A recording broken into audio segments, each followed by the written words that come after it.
All right, kids, here we are. Here we go. It is the final day of the week for the Matt Murphy Radio Show, and we're getting it underway. It's a First Amendment Freestyle Friday, and it is Friday afternoon. May I be the first to say a good afternoon to you and yours. 12:05 to be precise. It's episode 453 of the proceedings today that we call the Matt Murphy Radio Program on Super Talk 99.7 WTN. We start the show with the pleasantries, and we'll get it lumbering under its own weight momentarily. As I mentioned, Friday, November 10. It is Veterans Day observed. It is the day before the 11th month, the 11th day, and obviously Armistice Day was started in the 11th hour based on the end of World War I. We'll discuss Veterans Day with you on the telephones throughout the course of the proceedings until 3 o'clock, where we hand off to the returning Brian Wilson, who was out for a couple of days for a medical procedure. Pamela Furr filling in for him.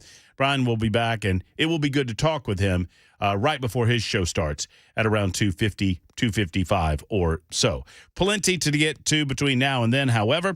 Cameron Sexton is the Speaker of the House of the Tennessee General Assembly.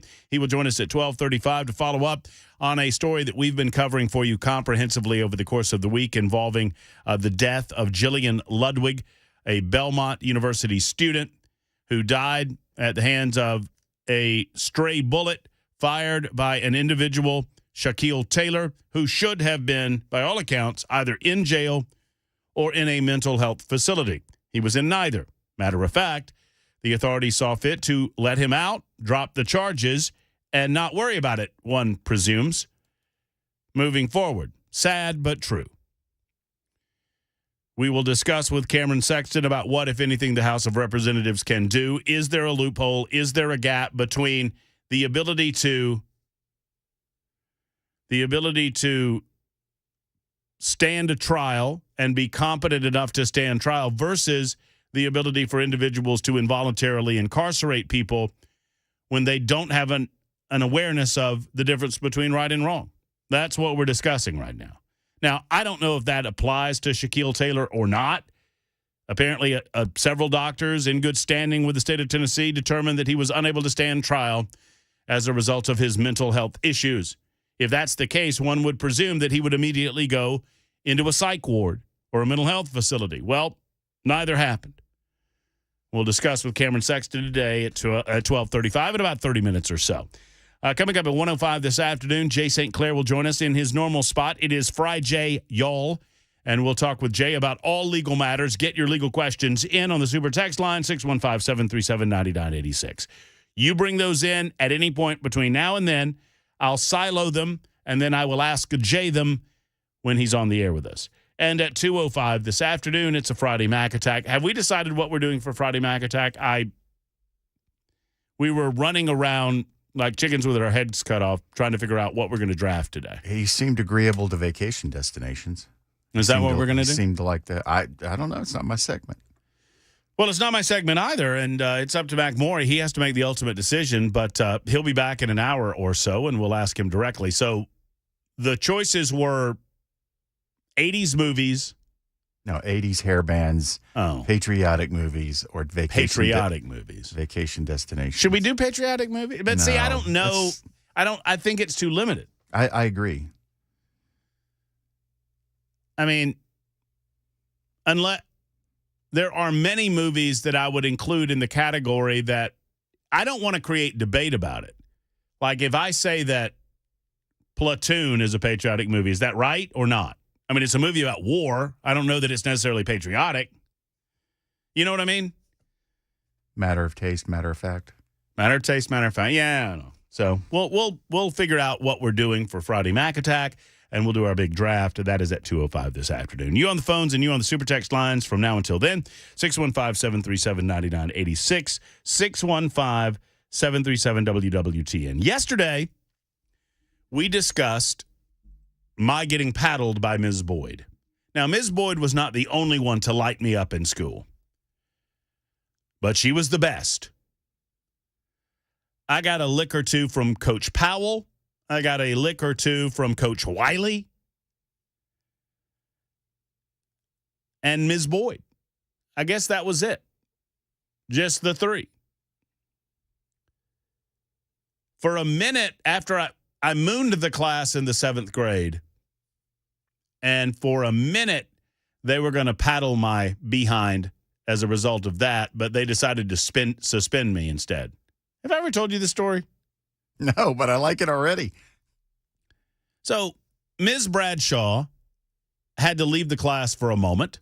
She gave us a bit of an assignment to do.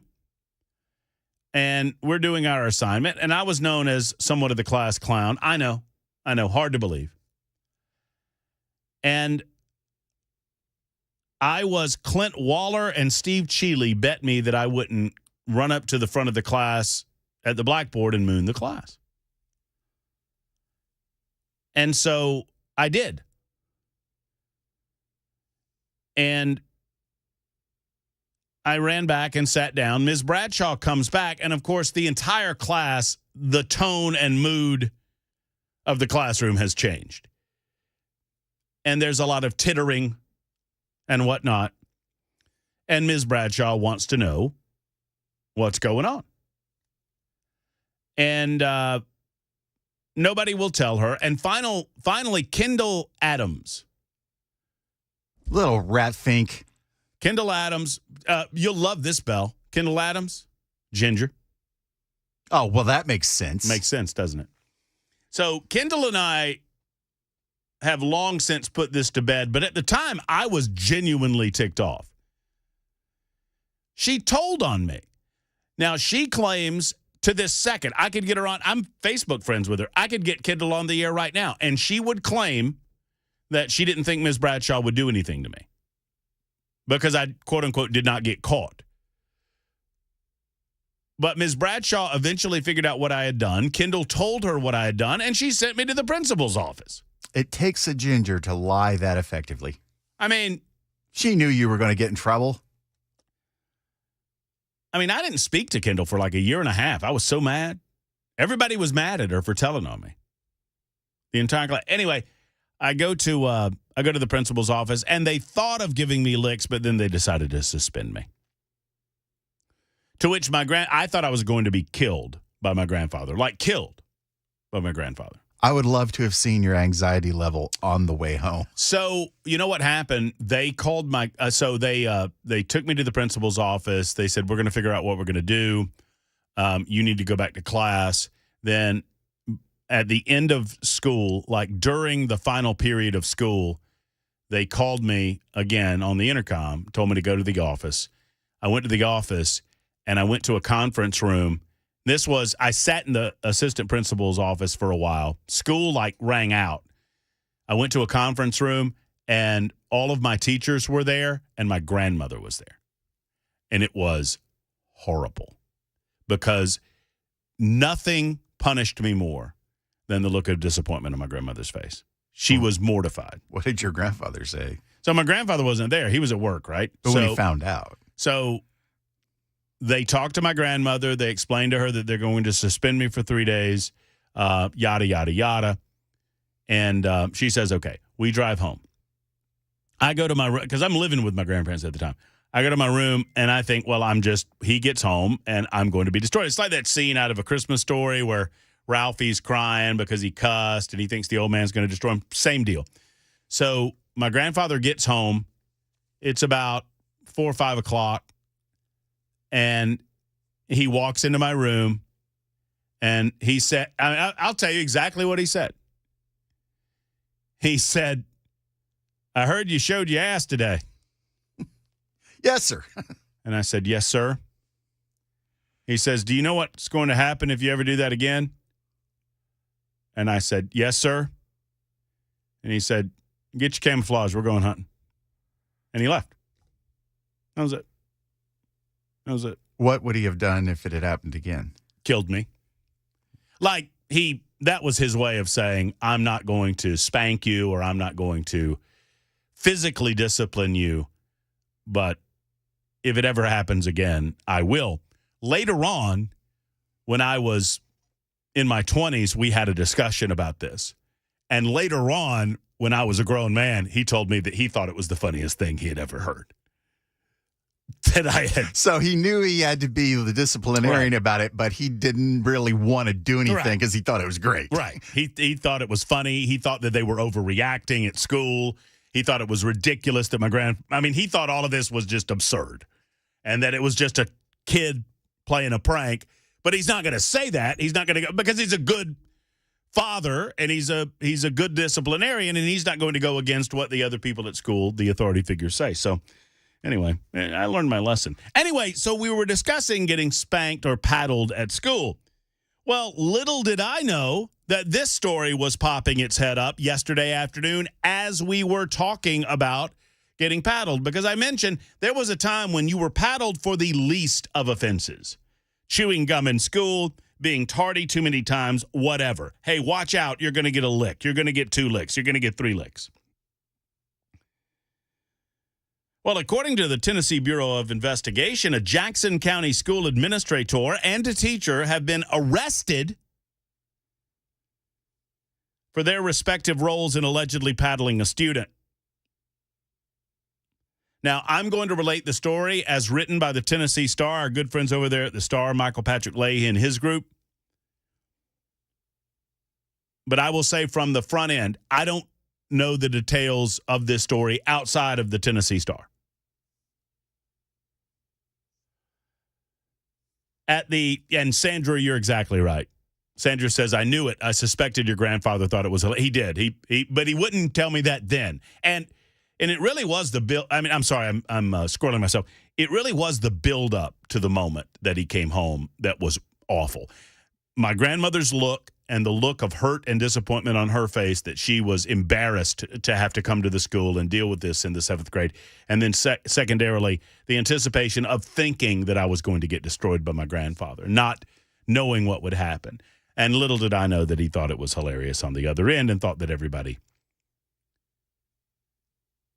Now, no, I mean, we went hunting every day, morning and somebody asked, what did you do while you were suspended? Did you have to stay in your room? No, every morning we got up and went deer hunting. I remember that Wednesday, Thursday, Friday. This happened early in the week. Every morning we got up and we went deer hunting, and then he went off to work. And I think I worked with him on Thursday or Friday. And then in the afternoons when he got home, we went deer hunting. No, I just sat in the Jeep and watched deers. At the request of the 15th Judicial District Attorney General, Jason Lawson, on October 10th, that's a month ago, TBI special agents joined the Jackson County Sheriff's Office and the Department of Children's Services in investigating a complaint of an assault of a student at the Jackson County Elementary School. Investigation revealed that on October 4th, a student at Dodson Branch Elementary School was paddled twice at the school by his teacher, Jackson Patterson, while the assistant principal, Tina Lynn, was also present. According to the TBI, during the course of the investigation, agents developed information that the victim later complained about pain in the buttocks and was taken to a medical facility for examination. TBI said an indictment against Patterson for 1 count of simple assault was returned Tuesday. On the same day, Lynn was charged with 1 count of criminal responsibility of assault. Both were booked into the Jackson County Jail. Now, my initial thought is, how is this possible? Well, let's continue. Well, it really doesn't. The story itself does not get into any further detail as to what the law says about corporal punishment in Tennessee schools. Now, I know for a fact that corporal punishment is not illegal statewide because State Senator Heidi Campbell is endeavoring to make corporal punishment illegal around the state. And I'm trying to get Heidi on to talk about it. Not today, but next week. So I'm a little confused about what these individuals did. And maybe the paddling was so egregious that it went above and beyond what normal corporal punishment would be. But apparently a grand jury returned indictments against Jackson Patterson with 1 count of simple assault and Tina Lynn with 1 count of criminal responsibility of assault. They were then arrested and booked into the Jackson County Jail. I have a hard time believing that an assistant principal would not know where the boundaries were with regard to corporal punishment. I mean, Matt says corporal punishment is still legal in the state of Tennessee, to my understanding. But as I said yesterday, I don't have as good of an understanding as some do about corporal punishment in our school systems, in as much as I don't have any kids. So my kids are perfect. They get straight A's. They've never been corporally punished or otherwise punished because they commit no violation of the laws or the rules because they don't exist. All right, we'll get to the bottom of this. Coming up on this show, we'll talk perhaps to you about corporal punishment in our schools. Would our schools not be better places with corporal punishment? More abundant, more robust levels? And I understand that everybody gets not everybody, some get sensitive to it. And, oh, this is wrong, this is bad, this is awful. Earlier, Bell K, the illustrious producer of this broadcast, and myself, and Johnny B., who was finishing up his duties with the Nashville Morning News, we were discussing this, and Johnny B. and Bell K. both said, hey, we're the product of corporal punishment, to which I said, I don't think that's a billboard to promote corporal punishment. I think that might be a billboard against the concept of corporal punishment. Hey, the fact that I'm not a little hooligan out on the street and I have a job that pays me a wage, I think that's a success story. I have a tendency to agree with that, yeah. That's good. All right, all of this and so much more. You on the telephone, 615-737-9986. It's Friday, November 10th. It's episode 453. We're on a variety of platforms to include internet streaming anywhere you go on your phone or whatnot. You can also find us on your radio. You can find us on Super Talk TV, YouTube, Facebook, Twitter, Twitch, where our episode 453 is entitled The Matt Murphy Show. We start with good afternoon because we have to tell you why it's not. That makes sense to me. We'll get to it in just a moment. Lumbering under its own weight is 1221 on Super Talk.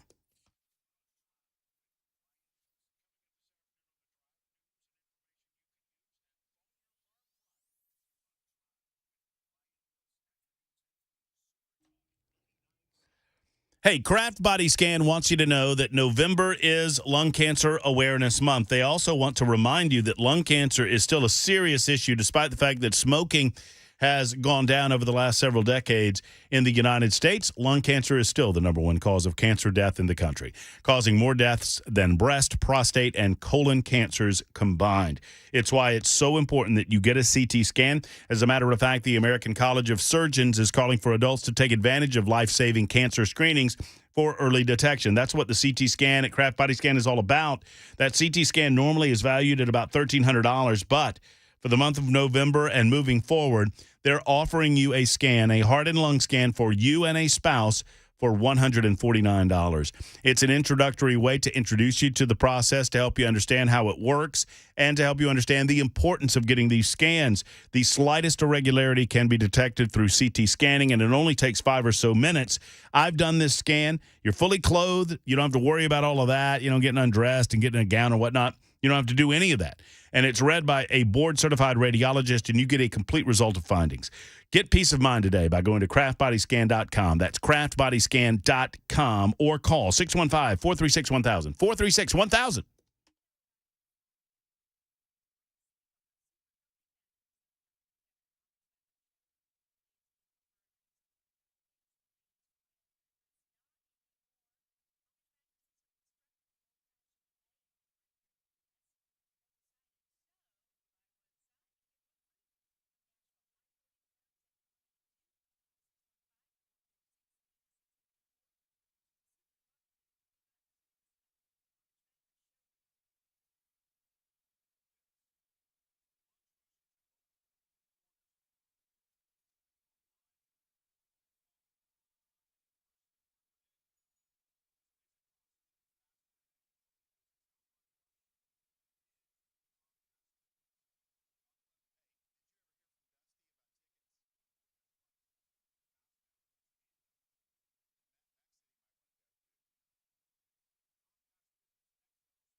Folks, Efficient Heating and Cooling here for you when you need them. And I want you to write this number down because oftentimes you're unawares. Your heater doesn't tell you it's going to go out tomorrow or over the weekend or tonight.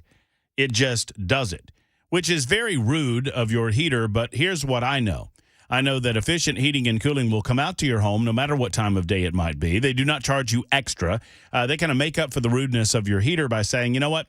If they're going to be rude about it, we're going to be nice about it, and we're never going to charge you any overtime rates. They keep invoices low that way. They keep your price point low that way because they know your heater doesn't know what time it is and doesn't care when it goes out. So at any point that you call, you get the same great rate from Jeff Eddy and his team at Efficient Heating and Cooling. If it's time, it's time. They'll tell you. They'll be truthful with you. And if it is time, they're a diamond contractor with Mitsubishi Electric if you want to go that route, or an Elite Pro partner with Rheem if that's the direction you want to go. Either way, Efficient Heating and Cooling can help install that new unit and get you back up and running.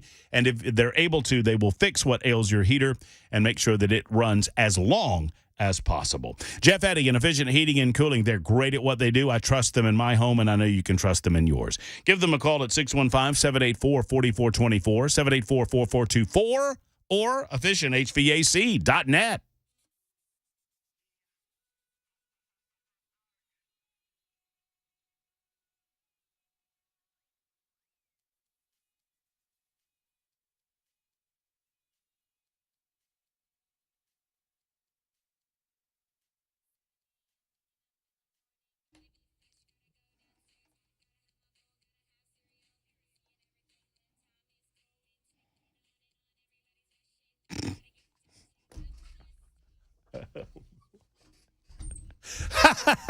I got caught. Bell caught me winking at the camera. Hey, ladies and gents, boys and germs, it's Friday! Yeah. I am particularly inspired on this observed Veterans Day. Tomorrow's actually Veterans Day to thank our veterans, to thank our first responders, police officers, firefighters, EMTs, all the doctors and nurses, and everyone that works over the course of the weekend that makes our weekend as wonderful as it is. You weekend warriors, we thank you, we appreciate you, and welcome to Friday, November 10th, 2023. Matt Murphy here. Let's get back to the phones where a number of you want to talk about corporal punishment and perhaps educate me on where we are in the state of Tennessee regarding corporal punishment. I think I have it because I've seen enough of your comments on social media and on the Super Talk text line that you have to agree on the front end that your kid can receive corporal punishment if you're a parent or guardian. I think I have that. Let's talk to Lindsay. Lindsay, good afternoon. How are you? I'm pretty well, Matt. Yeah, that's exactly what I was going to tell you. At least in Smith County, I've had kids there for years in all different grades, and every year they send a paper form home, and you check yes or no. And it even says there will be two adults present, usually a principal and the teacher or the vice principal. So I don't know what happened with these parents that are suing or whatever because their kid got 2 swats. But that in Smith County, you have to agree. Yeah, there's a lack of information. There's a gap of information involving this particular story, and I think we'll get to the bottom of it.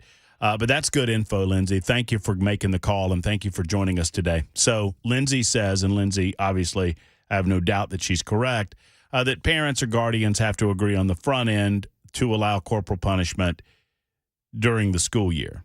Makes sense. So one wonders what went wrong in this scenario that individuals would be arrested. Now, it feels like maybe they went above and beyond what they are legally and ethically allowed or required to do. I don't know how much that has to do with the fact that the kid wanted to go to the hospital or receive some sort of medical treatment.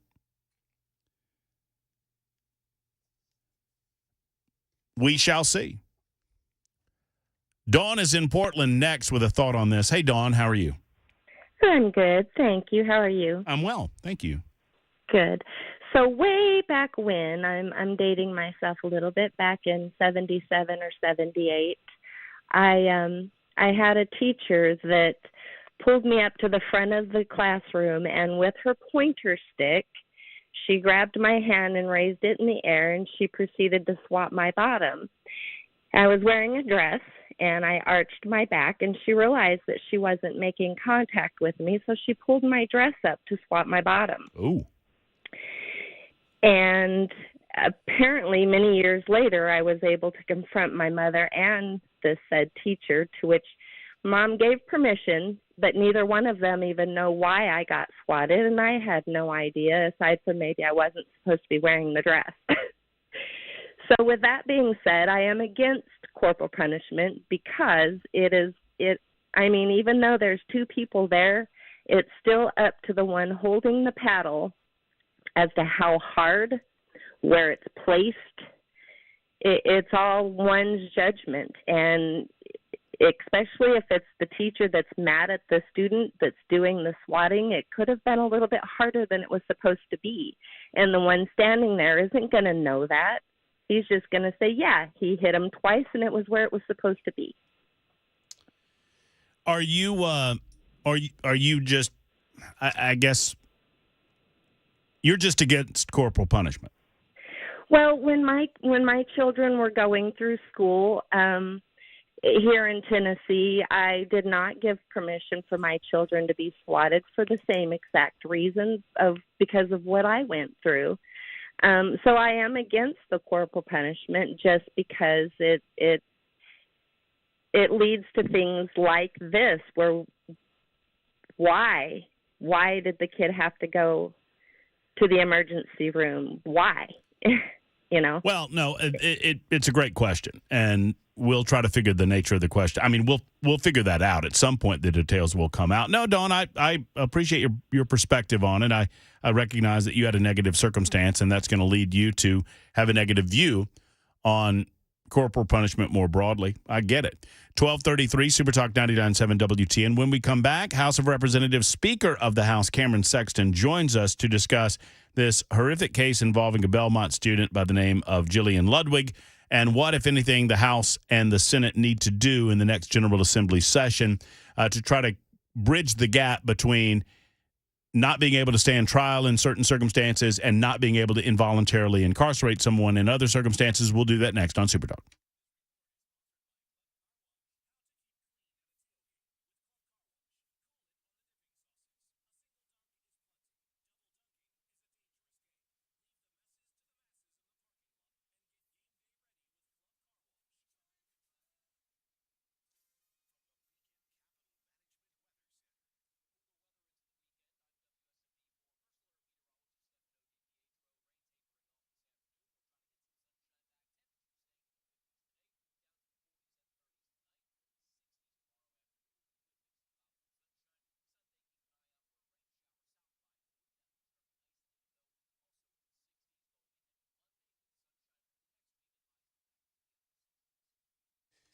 Folks, Savory Spice has 2 locations to serve you, and I want you to go to either the location in Franklin, just off the square next to Gray's Pharmacy, or L&L Market right here, Charlotte Pike in Nashville, Tennessee. They are so good at what they do, and a variety of things to talk about. One, the salts and the spices individually, you find them in the canisters. They will bottle them for you as you watch them do so, as you order it. They do that to ensure freshness. Secondarily, if you really don't know your way around the kitchen and you're looking to learn, they have ways for you to do that as well at Savory Spice. They have different spice blends and mixes.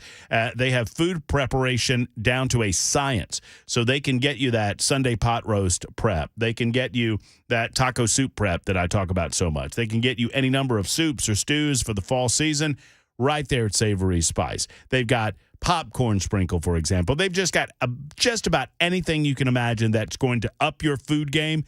they have it at Savory Spice. I encourage you to go by and see Holly and David and the rest of the crew at Savory Spice. If it's time to restock, let's do that with some fall flavors. Plus, they've got all of the things that you need for the Thanksgiving table, and Holly wanted me to mention this to you.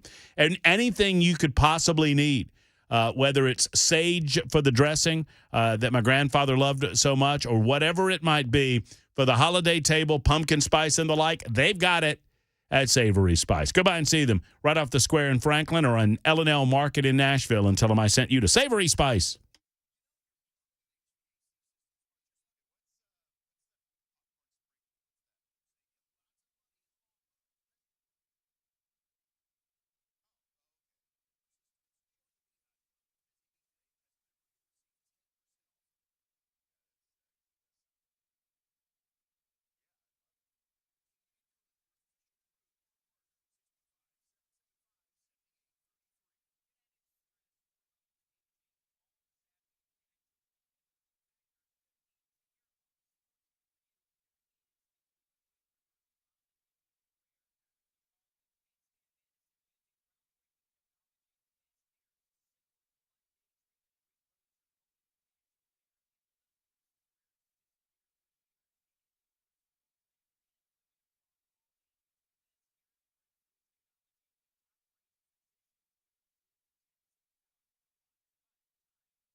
$12:38 Super Talk 99.7 WTN, a busy Friday, First Amendment Freestyle Friday in progress on Super Talk 99.7 WTN. My name is Matt Murphy. I'm here till 3 o'clock. Brian Wilson back in the saddle for the drive from 3 until 7 this afternoon.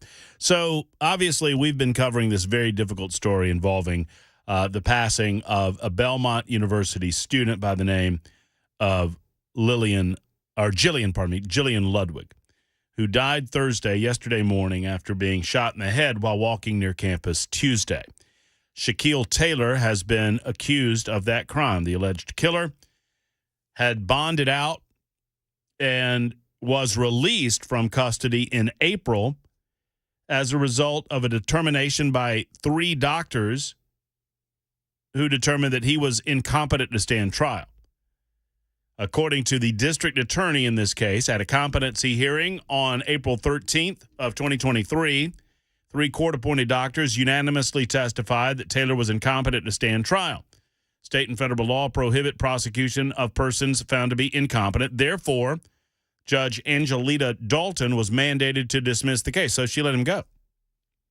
One wonders, considering the aftermath of this, if there's not a better way. To speak on this is our own Speaker of the House of Representatives, Cameron Sexton, who joins us on the Murphy Show hotline. Cameron, thank you so much for your time this afternoon. Good afternoon. Good afternoon. Thank you, Matt, for having me on. I don't know that there's confusion, but, I'm confused as to how this can be going on. And I'm curious what your take is regarding what y'all have tried to do in the legislative process, and if there is more to do regarding making sure that if someone is incompetent to stand trial, that they fall under the umbrella of being involuntarily committed almost, I wouldn't say automatically, but certainly it should trigger that process, one would think. Just give me an overview on where you are regarding this Belmont story. Yeah, so I'm going to take you a little further back into this gentleman's past. He's been in the adult criminal system since 2015. So he's been charged and convicted and sometimes pled down over the last 8 years. So what happened in April this year when he was charged again, and then what happened this week, the tragic event, is all a series of his criminal history. The other problem that we have is since he was an adult and he's no longer a juvenile, we have no idea what his juvenile record was either. That's gone. It's abolished. You have no idea. And so we don't even know if this started in juvenile, but what we do know is all these crimes started small, like with a robbery, and then they got more violent, which is usually what happens with criminal behavior. And so if you want to kind of look at what happened, and I know when we went into special session, people are like, and we had issues with the Senate saying, there's nothing here that we need to do. Everything can wait till January. Well, when we were preparing on the House side for special session, we worked with the DAs and law enforcement across the state. We had a bill with General Funk about misdemeanor crimes getting a mandatory mental health evaluation. We passed that on the health side because they were saying there's a huge issue with that. This guy had mental health. He started with back in the day. So that bill wouldn't have fixed that, but it would lay the groundwork. And then we had another special session because we had listened to a lot of people about involuntary commitment being a problem. And so we had a version of that bill that we got to the House floor. Then we started having more conversations with General Funk about this type of issue right here, where the involuntary commitment clause, if someone's deemed incompetent, would not be held in mental health evaluations or be committed. And so we were working to address that language when we came back the second week of special session. And the frustrating part is only for the Senate to say there's nothing that we can do. And if we would have passed the bill, Matt, in special session with the changes that General Funk was proposing, this individual in September would have probably been involuntary committed. And this incident never would have happened. And so that's the frustrating part of this. And so it's a whole series of things. You have law enforcement who says that this person is a danger to society. And then you have mental health evaluation from doctors who want to say, well, they're not a risk to society, even though his criminal history has been for 8 years. 2015, the people who evaluated him this year, and the judge had to dismiss the charges, they knew the history that he had. You knew that he was going to offend again. And so for them not to deem that those past crimes, that he was competent at that point to be charged and pled, to all of a sudden when he gets to a more violent crime, now he's deemed incompetent. Well, sorry to interrupt you, Cameron, but I asked the question earlier this week that if this is a legitimate loophole or a legitimate gap in the system where someone can be determined to be incompetent to stand trial, that they don't understand the charges against them, they don't understand the nature of the trial going on, so you cannot charge them or try them in that situation, but they are not deemed to be to the level of involuntary commitment, then we need to do something about that. And I asked the question earlier in the week, who's to blame here? And, I mean, Cameron, I don't want to put words in your mouth, but it feels like you're saying if the Senate had been willing to take up some of the legislation the House passed in the special session, that Taylor might have been in jail or incarcerated in a mental health facility. Correct. Yes, and been through an evaluation. The problem is when we got there and we were trying to say, here's things that we heard, because we spent months preparing for the special session, talking to a lot of people. And then this issue came to light a little bit later into special session, which is why we rolled the bill for another week, and we were trying to figure out how to reword this with General Funk and his staff. And so the problem is we have a few members of the Senate, not a lot, a few said there's nothing extraordinary here. Anything that we till next year. And the other thing is when we were talking to law enforcement, we were talking to judges, we were talking to individuals, they were giving us real life examples of what was going on. And we weren't going to go there to pass red flag. We weren't passing that, but there's things that we could do in the mental health front. That's what we talked about a lot. And this bill, if we could have got it passed with General Funk's changes that we're working on over the weekend, it would have changed. And so now, Matt, here's the bad part. You have an individual who committed this, who is deemed incompetent, and now the DA has to go back in and fight against him being declared incompetent again. Because if he's declared incompetent again, guess what he gets to do, Matt? I mean, doesn't he? I mean, that's the big question, right? So I asked that question too. If he walked in April, why wouldn't he walk now? Yeah. So I was talking again to General Funk and his assistant DAs yesterday about this case. They're going to have to go back into court and adamantly defend that this person is competent to stand trial, knowing that he was deemed incompetent in April. Well, and I said yesterday, Cameron, and I just go back to this, that I'm not saying this is right, but I'm saying it's how our legal system works. If I'm Taylor's defense attorney, why would I not point to the incompetency determination in April to suggest that he's incompetent today? Exactly right. That's what you're going to do. That is exactly what you're going to do. And then on top of it is, and the other conversation that we had throughout special session and prior and post, is about building more mental health beds for long-term commitment. The average long-term commitment, I had meetings yesterday, are 6 to 10 days in our state. That's what's deemed long-term unless you're deemed insane. Maybe this guy will claim that he's insane for this point and maybe get to Moccasin Bend. But we need more long-term beds. This individual, if he's incompetent to stand trial, there should be a mechanism that makes it easy to put him under involuntary commitment, which then he loses his ability to even purchase a gun, which I don't think he probably did. He probably got it from somebody. But it puts him in a facility for a long time under doctor's care where he is not having another victim. In 8 years, how many victims has this guy created? And when he gets to be the most violent, all of a sudden he's deemed incompetent. Cameron Sexton is Speaker of the House of the General Assembly in the state of Tennessee, and he's joining us today on the Murphy Show to talk about this tragic case resulting in the death of Jillian Ludwig from Belmont University, well, from New Jersey, attending Belmont University. So specifically, what, and you've gone over it, but I want to reiterate it. What is the proposal that you believe will solve this gap in terms of our justice with regard to individuals being declared? I mean, well, and I guess maybe I can ask the question a different way. Are you familiar with the oversight on the doctors themselves that are appointed to the court to make these determinations? Because a lot of folks are asking me how that process itself works.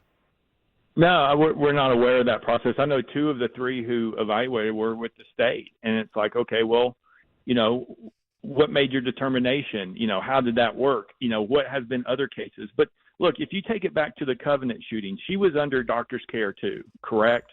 Right. And so but it was voluntary. She was seeking treatment. Well, in that case, I mean, it's hard to believe that through years of under doctor's physician care, that you did not make threats or suggestions or opinions on things that you like to do to harm society. Mm-hmm. And so I think a fundamental thing is there's a 2 different variants. You have law enforcement who understands the risk and they understand that he was a risk. And you have the mental health people who do not want to deem them a risk. And that's a competing problem that we have to figure out.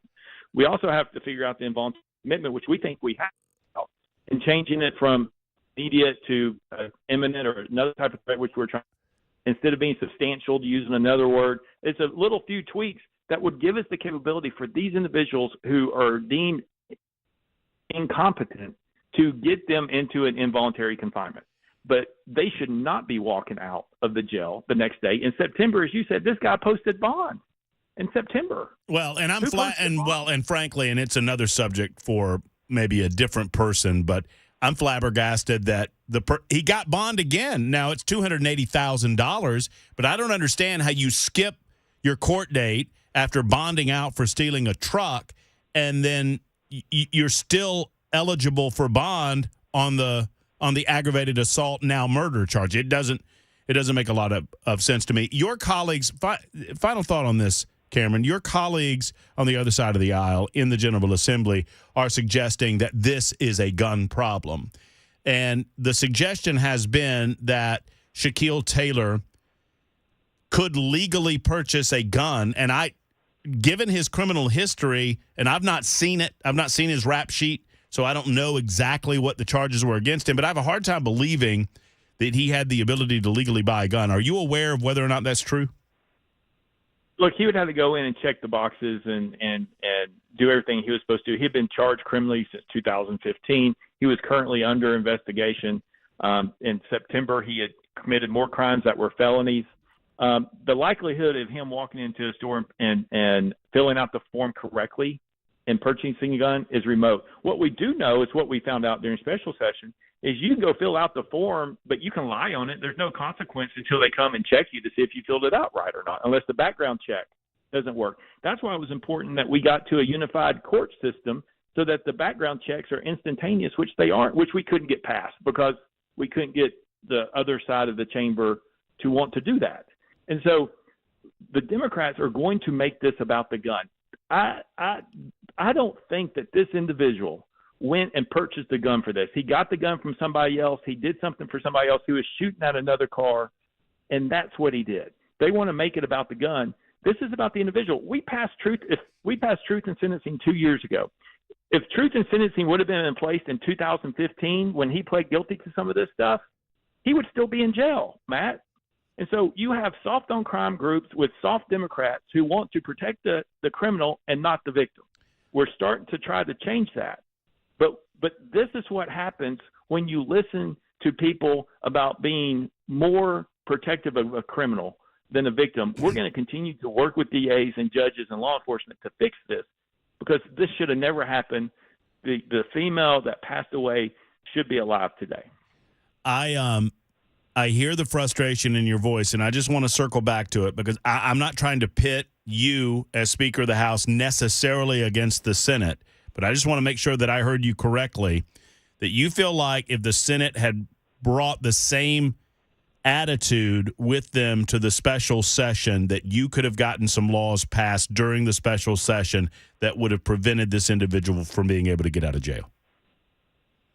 Yes, we could have. And the frustration is what it is we were told your ideas are too complex. They're going to take too much time, or this is the governor's special call session. There's really nothing that we can do. We're only going to do what he wants to do, or there's nothing extraordinary here, or all this can wait till January. And, at the time, they didn't want to be there. And so, look, the governor called us. We have a duty to Tennesseans to do policy that will keep us safe. Our job, number one job, one of the top jobs, is to make sure that you're safe in your community, that you're safe in your neighborhood, and you're safe to walk in a park or walk down the sidewalk. And that's what we were proposing in the House, and we're also helping it with the mental health aspect. It's a tragedy that we could not get buy-in to pass those bills that in this situation would have put this individual under commitment because we would have changed the involuntary commitment clause. Cameron, incredible interview, incredible 20 minutes. Thank you for spending some time with us this Friday. Enjoy your Veterans Day. I know how much you appreciate those who serve Tennessee and this great United States of America. We appreciate you. Thank you. Take care. There's Cameron Sexton. Wow. Putting some square blame. I asked a question earlier this week, who was to blame? Cameron just answered that question.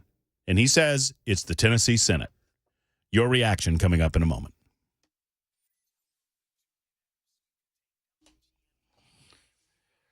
The Dr. Gill Center for Back, Neck, and Chronic Pain Relief is located in Franklin. If you've got back pain, neck pain, knee pain, elbow pain, any pain whatsoever, ankle pain, for goodness sake, wherever your pain emanates, they can assist you at the Dr. Gill Center for Back, Neck, and Chronic Pain Relief.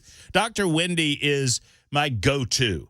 at the Dr. Gill Center. But there's so many great physicians. I mean, Dr. Gill put together such a great team, like Dr. Wendy, Dr. Dominic, Dr. V. They have over 100 years, not just the three of them, but collectively in their office, over 100 years of experience in helping alleviate your pain without the need for pills, without the need for needles, and without the need for surgery. And that's what it's all about. Get back to a pain-free life by calling and saying pain relief in my name, Matt Murphy, and they'll get you a special offer. They'll get you in jiffy quick, and they'll alleviate that pain that ails you from the Dr. Gill Center. Call them today at 615-882-4838. Once again, 882-4838. Say pain relief and begin that life of pain-free living today with the Dr. Gill Center for Back, Neck, and Chronic Pain Relief. Go by and see them or call them today. They're in Franklin, and tell them that I sent you to the Dr. Gill Center.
From ABC News, I'm Michelle Franzen. The scope of the humanitarian needs in Gaza on display as hundreds flee the war zone in the north. People also leaving Gaza City's largest hospital with reports of more airstrikes nearby. Israel claims Hamas is using hospitals as command posts. ABC's Inez de la Quatara has more from Jerusalem. The head of the Al Nasser Hospital tells ABC News the facility is encircled and 60 to 70 patients in the ICU may die if they are not evacuated. Israel has accused Hamas fighters of hiding in hospitals. The militant group and hospital staff deny that. More than 11,000 people have been killed in Gaza, according to the Hamas-run Gaza Health Ministry. The World Health Organization says a dozen children with cancer and other blood disorders have been evacuated from Gaza to Egypt and to Jordan so they can receive critical cancer treatment. That initiative organized with U.S. officials and St. Jude Alliance. The U.S. also involved in high-level talks in Qatar to help secure the release of more hostages. Congress weighing emergency aid packages for Israel and Ukraine, and lawmakers are also facing another government shutdown deadline, now just 1 week away. ABC News political contributor Rachel Bade has more. Lawmakers on both sides of the aisle, they agree that they need more time to negotiate long-term spending bills and some sort of long-term spending agreement. And so everybody agrees that they're going to have to pass what's called a continuing resolution. It's like a temporary patch to give them more time. The question, though, is what does that CR, continuing resolution, actually look like? The Biden-Harris campaign gearing up for the 2024 presidential race. Vice President Kamala Harris traveled to South Carolina today. She filed the campaign paperwork for the state's Democratic presidential primary. Government offices and banks and the post office closed today for Veterans Day. The holiday is tomorrow. Many ceremonies taking place today to honor all who have served and are serving in the armed forces. You're listening to ABC News.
Well, if I do say so myself, that was a heck of a first hour of the show. This First Amendment Freestyle Friday, November 10, observed Veterans Day for many of us. Tomorrow is the real deal, Veterans Day. Thank you to all of you who have served or certainly are serving. We appreciate you and our blessings to you. It's 1:07. Good afternoon. My name is Matt Murphy, and we've got lots to do in this hour and the next hour. We've got Jay StClair coming up in moments. I have a call out to Senator Jack Johnson, who is the Senate Majority Leader in the state of Tennessee General Assembly, as to whether or not he has availability this afternoon to respond to some of the comments made by Cameron Sexton, the Speaker of the House, who was on our show just earlier today. Normally, the podcast to go up at 3 o'clock, but I asked Belle K to go ahead and get that podcast ready and pump it out now so you can, if you missed any of the conversation that we had with Cameron Sexton, I would encourage you to listen to us now, but it's available to you at a time of your choosing as we speak. You can go to SuperTalk's website, 997WTN.com, click on Matt Murphy or click on podcast, and then my name, Matt Murphy, and you'll see it right there in the podcast section. You scroll down past my bio, and you'll see it there, where we had a conversation with the Speaker of the House, Cameron Sexton, and he pulled no punches. Because I asked the question regarding the death of Jillian Ludwig, who is to blame, and he was very specific that he had conversations with, say what you will about Glenn Funk. Cameron Sexton said that he had conversations with Glenn Funk, that they knew that there was a loophole that has led to, what's the figure? Hold on a second. As of today, the district attorney's office, along with the task force of agencies, including the public defender's office, have identified an estimated 229 accused criminals in Nashville who cannot be prosecuted for crimes because they have been deemed to be incompetent to stand trial. However, they are not worthy of involuntary incarceration. They fall into this gap. Cameron Sexton said with clarity last hour that were it not for the Tennessee Senate, this is his position, not mine, not Matt Murphy's, Cameron Sexton, were it not for the Senate, that he believes Shaquille Taylor would have been in jail and would have been unable to kill Jillian Ludwig. I asked directly, are you laying blame on the Senate? And he said yes, that he was. We are talking, I'm not here to create a fight between these two bodies, but there was a very different opinion about what they needed to do during the special session. The Senate said, we're taking up what the governor told us to take up, and we're going the hell home. The House, and look, we all had our own opinions about who was right and who was wrong, and everyone was scared of red flag laws, despite the fact that nobody was ever going to pass a red flag law in the state of Tennessee. But certainly, the House of Representatives decided to take up additional legislation, and among that legislation, according to Cameron Sexton, was a bill to address this very issue. And the Senate refused to consider it. And so, emphatically, Cameron Sexton lays the blame, obviously, first and foremost, at the feet of the assailant, Shaquille Taylor, but secondarily, at the feet of the Tennessee Senate. We have a call out to Jack Johnson to see if he wishes to respond to this, and I'll let you know how that goes. In the meantime, we have other matters to take care of. Before I get to our good friend Jay StClair announcing his presence, tomorrow, Veterans Day Parade, 11 a.m. Tomorrow, 11 a.m., the Nashville Veterans Day Parade will be going on. Secondarily, I received this from 8257. Maybe I misheard what was said about the post office, but we're open today and closed for normal operations tomorrow, but will resume regularly scheduled delivery Monday. Saturday and Sunday this week will be for Amazon packages only. So I don't know if that was being discussed during Hans' show or what, but there you go. We do it every week, ladies and gentlemen. At this time, it is our pleasure to announce to you, it's Friday.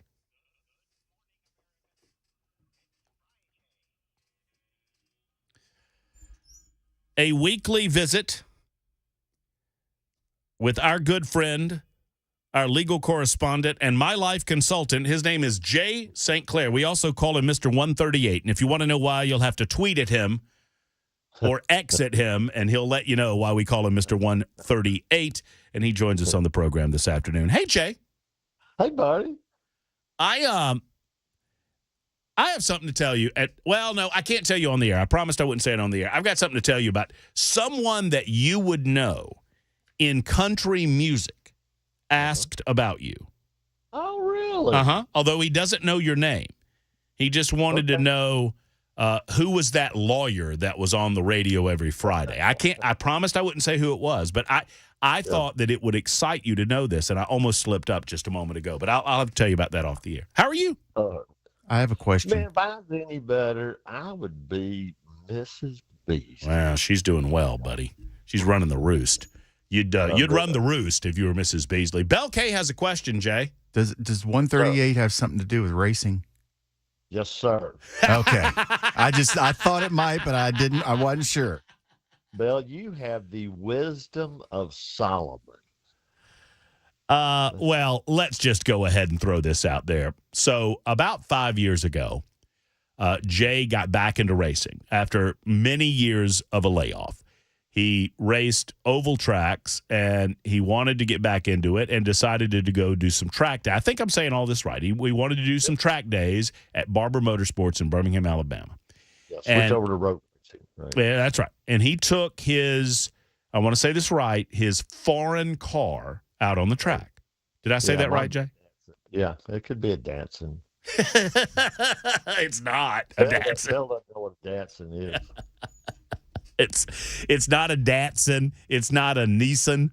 It's anyway. So you were chasing 2 minutes. Yep. 5 years ago. First time I had time lapse, and I said I didn't even bring a timer with me. And I said, "Well, Matt, time me." And because I'd done some calculating and whatnot, I said, "Well, let's see if I can get around this track in 2 minutes." And you did. And I did just about right on 2 minutes. Right at 2 minutes.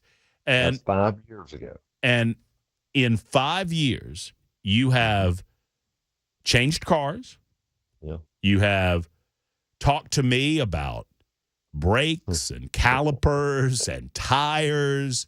I mean, until, folks, my eyes are rolling in the back of my head. The man talks to me about air pressure and camber and tenths of seconds. Tenths of seconds. Yep. And in 5 years, you've shaved 22 seconds off your time. Congratulations, Jay. Thank you, Matt. So, Bill, I hired a couple of professional drivers to drive my car. Well, one of them I hired, the other one I just asked to do, because I wanted to know how close I was to a true professional race car driver. And one of them turned a 138.1. The other one turned a 137.8. I'm at 138.5. Wow. And going back this weekend. I'll be there at 8 o'clock tomorrow morning. Like a moth to a flame, Jay. Like a moth to a flame. I love it. Absolutely love it. Well, good luck over the weekend. I hope it doesn't rain on you first and foremost. That's the main thing. We'll see, but it's fine. Jay, let's catch up with what's happening in New York City with the trial of Donald Trump. Now, you and I, in the interest of full disclosure, we had a brief conversation about this earlier today. And I think you're going to talk me down from the ledge because this judge in this case, I was beside myself because Donald Trump took the stand in his own defense it's a civil matter. It's odd because the state's prosecuting it, but it's a civil case. It's not a criminal case. Right. It's all right. And the judge just starts talking down to Trump and telling Trump that he needs to be quiet, that he didn't need to hear all this stuff. And I'm like, well, wait a minute. He's defending himself in this case. And he's on trial and he's the defendant. And the judge is the one deciding it. And the judge looks at him and apparently says, I don't need to hear everything you have to say. And I'm like, well, I thought that's what we're here to figure out. And you're like, well, Matt, the judge has a point. I don't know that you were defending him, but you were kind of offering a different perspective. Talk to me about it. Yeah, on that particular issue, well, let's pull back a little from 50,000 feet. This is not a trial in any meaningful sense.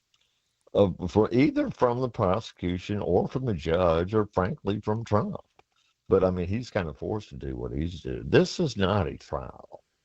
It's my favorite movie, a line from Westerns. I think I've told you the movie Silverado, where they got this guy in jail and he's like, I don't know how it's going to turn out. And they say, sir, don't worry, we're going to give you a fair trial followed by a first-class hanging.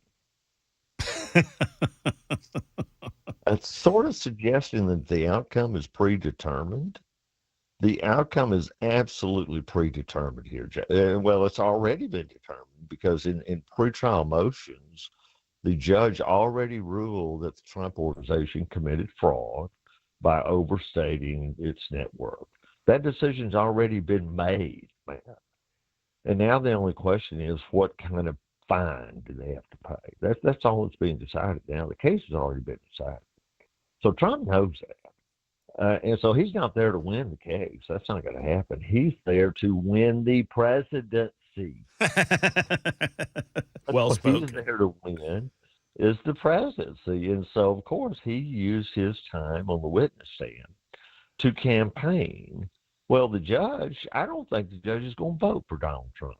Huh. Man, I might be wrong, but that my spidey senses are telling me he's probably not a MAGA guy. Mm-hmm.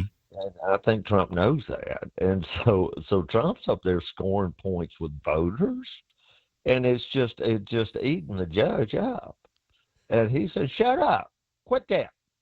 I'm going to put a cease and desist on you. You can't be up here campaigning for president. A cease and a desist, Jay? Both of them. We're going to charge double. Huh. Not just a desist. No. And not just a cease. Jay and I have been talking about this for as long as we've known each other, that it's never just a cease or a desist. Jay, what does cease mean?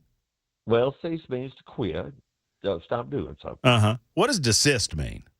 If you look it up in the Webster Dictionary, hey, Bell, guess what the Webster Dictionary defines the word desist? It's one word. Bell's on the phone, but I can answer for him. Cease. All right. Cease. But anyway, That's exactly right. So the judge is basically so there's no, Terry B writes in and says there's no freedom of speech in court. Well, it's a great question. There is limited freedom of speech. Here's the way it works in a real trial, for example. I mean, this is not a real trial, but in a real trial, I ask a question, and then the witness starts answering not my question, answers a different question, and just starts speaking. Mm-hmm. Well, I say to the judge, Your Honor, I move to exclude. Would you please instruct the witness to answer the question? And then the judge will turn to the witness and say, ma'am, just answer the question. We're not looking for speeches now. Your lawyer will have an opportunity later to talk to the jury. So right now, you just need to answer the questions.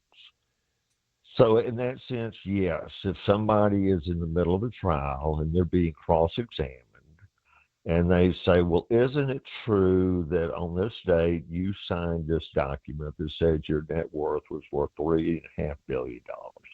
Well, I've said from the beginning this is a kangaroo court and you can't get a fair trial. Well, sir, stop. Yeah, answer the You're question. not answering the question. Right now, just answer the question. At the end of the trial, your lawyer will have a chance to make the argument. That's exactly how it works. So, yes, there is not an absolute right in the middle of the trial to be on the witness stand and say whatever you want to. Although you can say go big orange. Well, 6929 is saying that they agree with what you're saying, and they said, I wish we could do that with politicians. Me too. So just answer the question. Just answer the question. Yeah. All right, Jay, we've got to do this real quick. We'll be back with Jay StClair. If you have any questions or thoughts with the Jay, we'll get to your questions. Send them in on the super text line. Any legal question, or really any question whatsoever, but primarily legal questions.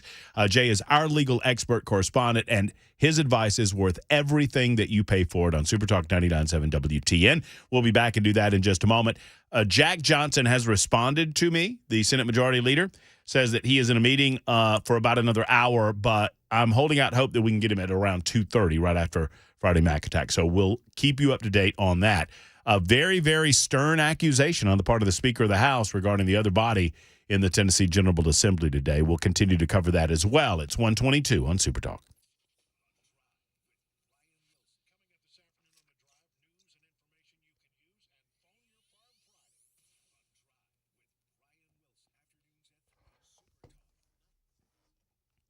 Hey, friends, Mark at the Safe House wants to say, hello, how are you? And Joe Biden remains his Employee of the Year this year.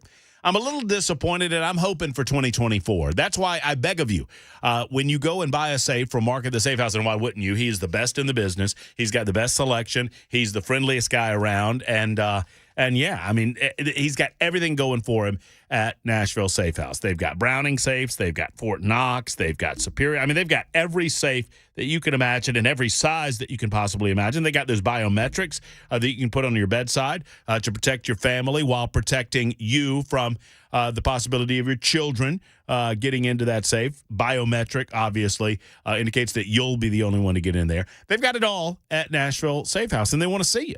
I mean, you can stop by the website, of course, at NashvilleSafeHouse.com and find out more about the incredible over 500 safes that they have in stock, ready to go. Or better yet, stop by and say hello. You'll see the Employee of the Year there. Joe Biden, Mark likes to joke that he's his Employee of the Year because he provides more insecurity in the United States of America than anyone else in this country right now. And it is for that reason that a lot of people are looking to a gun safe, so they make sure that they protect those things that protect their family. But I want to be the Employee of the Year for 2024, so I'm trying to get you to buy a safe from Mark in the Safe House. NashvilleSafeHouse.com, or better yet, stop by 4th Avenue South across from City Cemetery. Tell them I sent you to Nashville Safe House.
Super Talk 99.7 WTN. A lot of questions coming in. We'll get a few more of those in here on the Super Text line for our legal correspondent and my life consultant. His name is Jay StClair. It's 126 on Super Talk 99.7 WTN.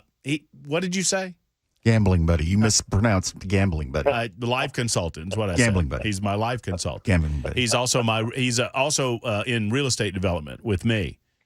He and I work on real estate development on occasion. We move dirt around. Yeah, and hopefully you'll improve your putting. A lot of times I focus on water-based property or waterfront property, and Yes, Jay focuses on beach more than and the sand. You would think those two would go together, but not in this instance. Not necessarily. Not necessarily. No, you got to have your own expertise.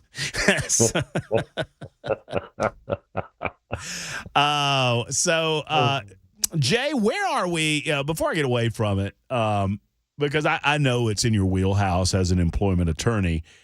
Is this strike over? I mean, the UAW's strike, right? They have to ratify. The rank and file has to ratify, but it's very unusual when the bargaining committee strikes a deal that the rank and file doesn't ratify, man. So yeah, I think it's over with for Ford and GM. I can't remember. I don't know what Chrysler's called anymore, or whoever owns them. But I don't know. That one may still be going on. But yeah, for all intents and purposes, it's over.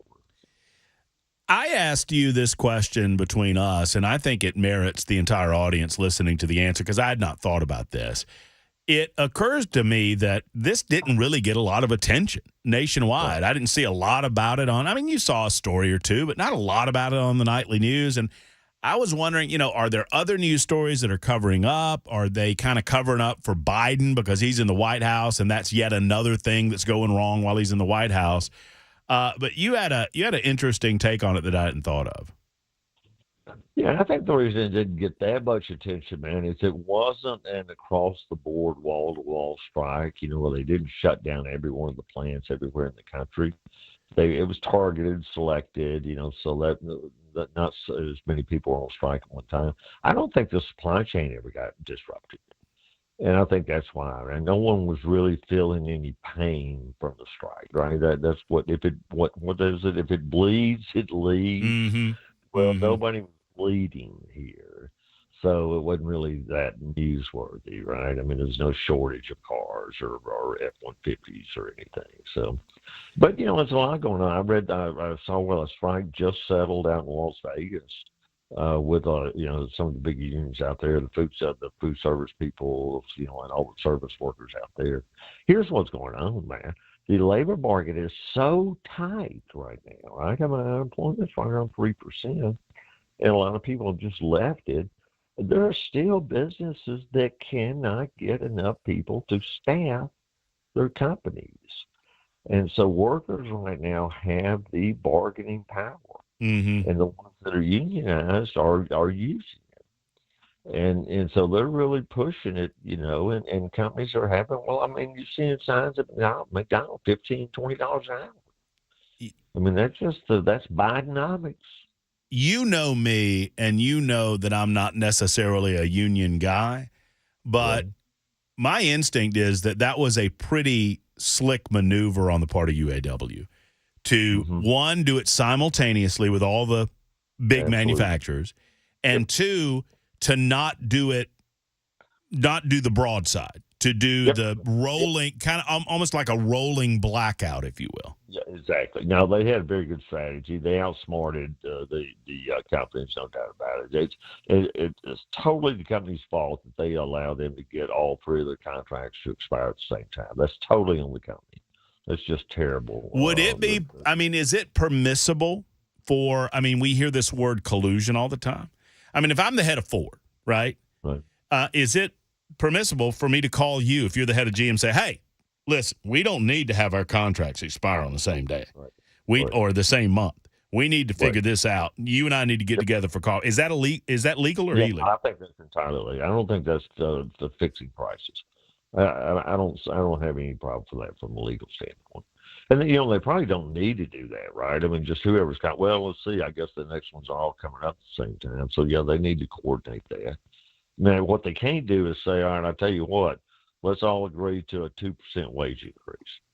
That's fine. That's price fixing. Right. But just saying that we need to not have all our contracts expire at the same time. I don't have a problem with that. Like, hey, Jay, Mr. Head of GM, hey, this is Matt, head of Ford. You know, I don't know about you, but I know that my contract that I'm negotiating is a 2-year deal. Yep. Yeah, I just want to let you know. Just want to let you know. It's going to expire. You can do with that whatever you want to. Right, and really what I'm telling you is, hey, you might want to make yours a 3-year deal or whatever, so that we don't find it.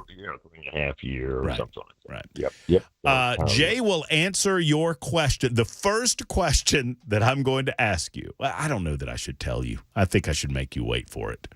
Yeah, I'm going to make you wait for it. It's a good one. Jay StClair will answer your questions next on Super Talk 99.7 WTN.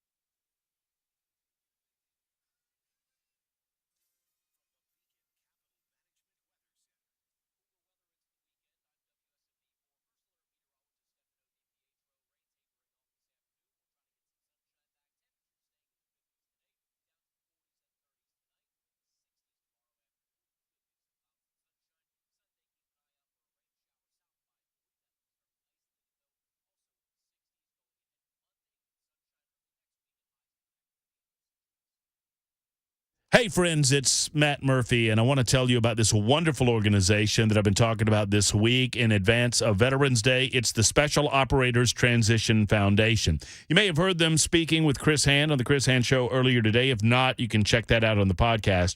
The Special Operators Transition Foundation provides veterans with an opportunity to train to transition, to use the skills that they've learned in special operations and to transition those skills into America's workforce, with America's best businesses, with the most elite talent pool available from the veteran pool. Their goal is to align civilian careers with the strengths and career goals of those coming out of their intense military career and training. That's what it's all about, right? Finding the best of the best in the veteran community and pairing them with the best of the business community. And oftentimes that's a little bit harder than you might think. What do they need? Well, if you are a business looking for upper management skill sets, if you're thinking about hiring operators, we invite you to think about hiring them from the SOTF program. Secondarily, if you'd like to host a transition workshop, if you have a business that can offer space to help host a workshop, they need you. Thirdly, donations. They are a 501c3. Donations are what funds them, and it takes a lot of money to put their operators through the program, and every donation counts. So you're invited to join them at SOTF.org. That's SOTF.org to find out more. Thank a veteran this weekend, and thank you to the Special Operators Transition Foundation.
Super Talk 99.7 WTN. It's 1:37. Happy Friday. Happy Friday.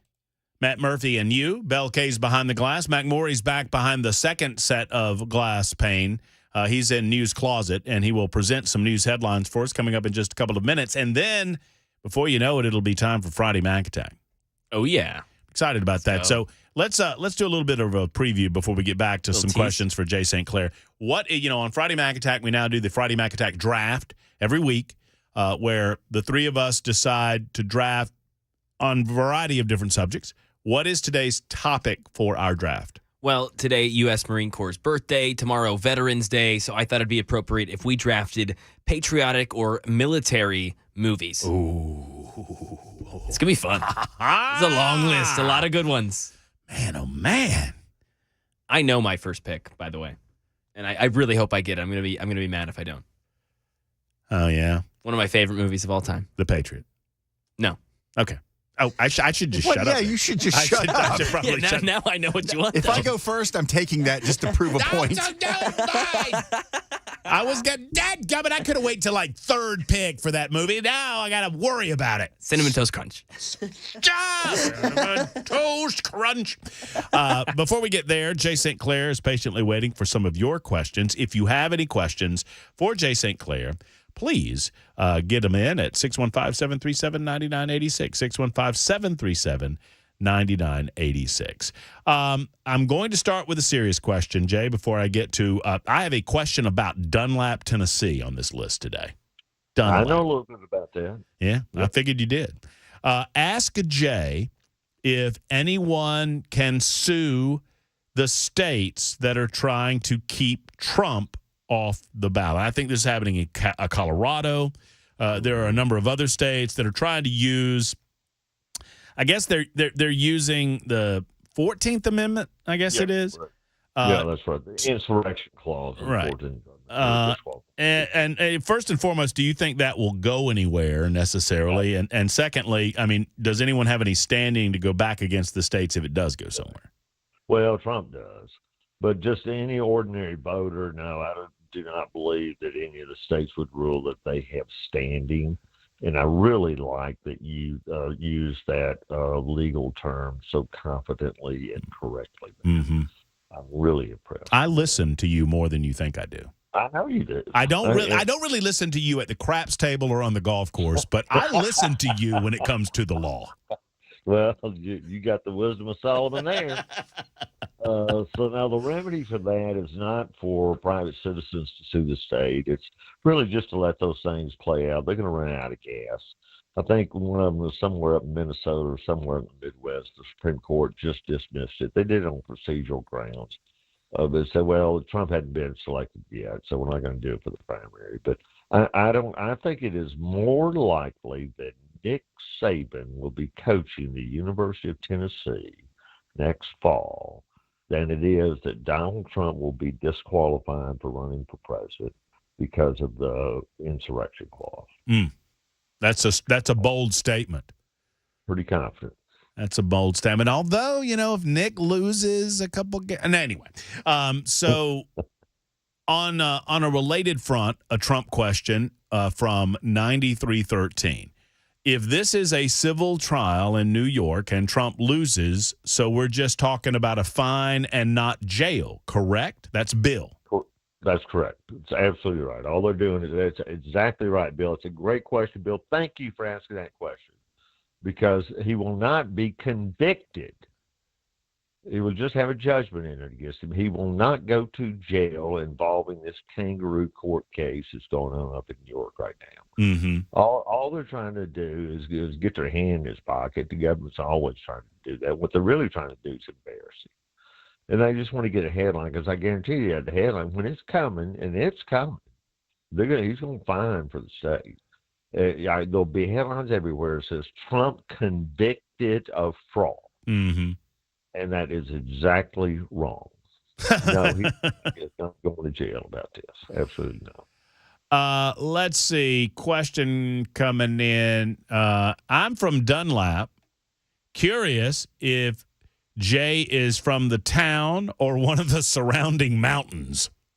No, I was born right there in the little hospital in Dunlap, Tennessee. If you know where the Church of Christ is, on the right hand, if you're going down through the town.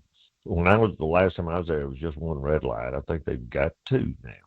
But if you'll see right there when you go past the funeral home in the middle of town, and there's that Church of Christ right there on the right. That my uncle lived in the house right behind that, and then the hospital is right in there behind the Church of Christ. Well, that's where I was born.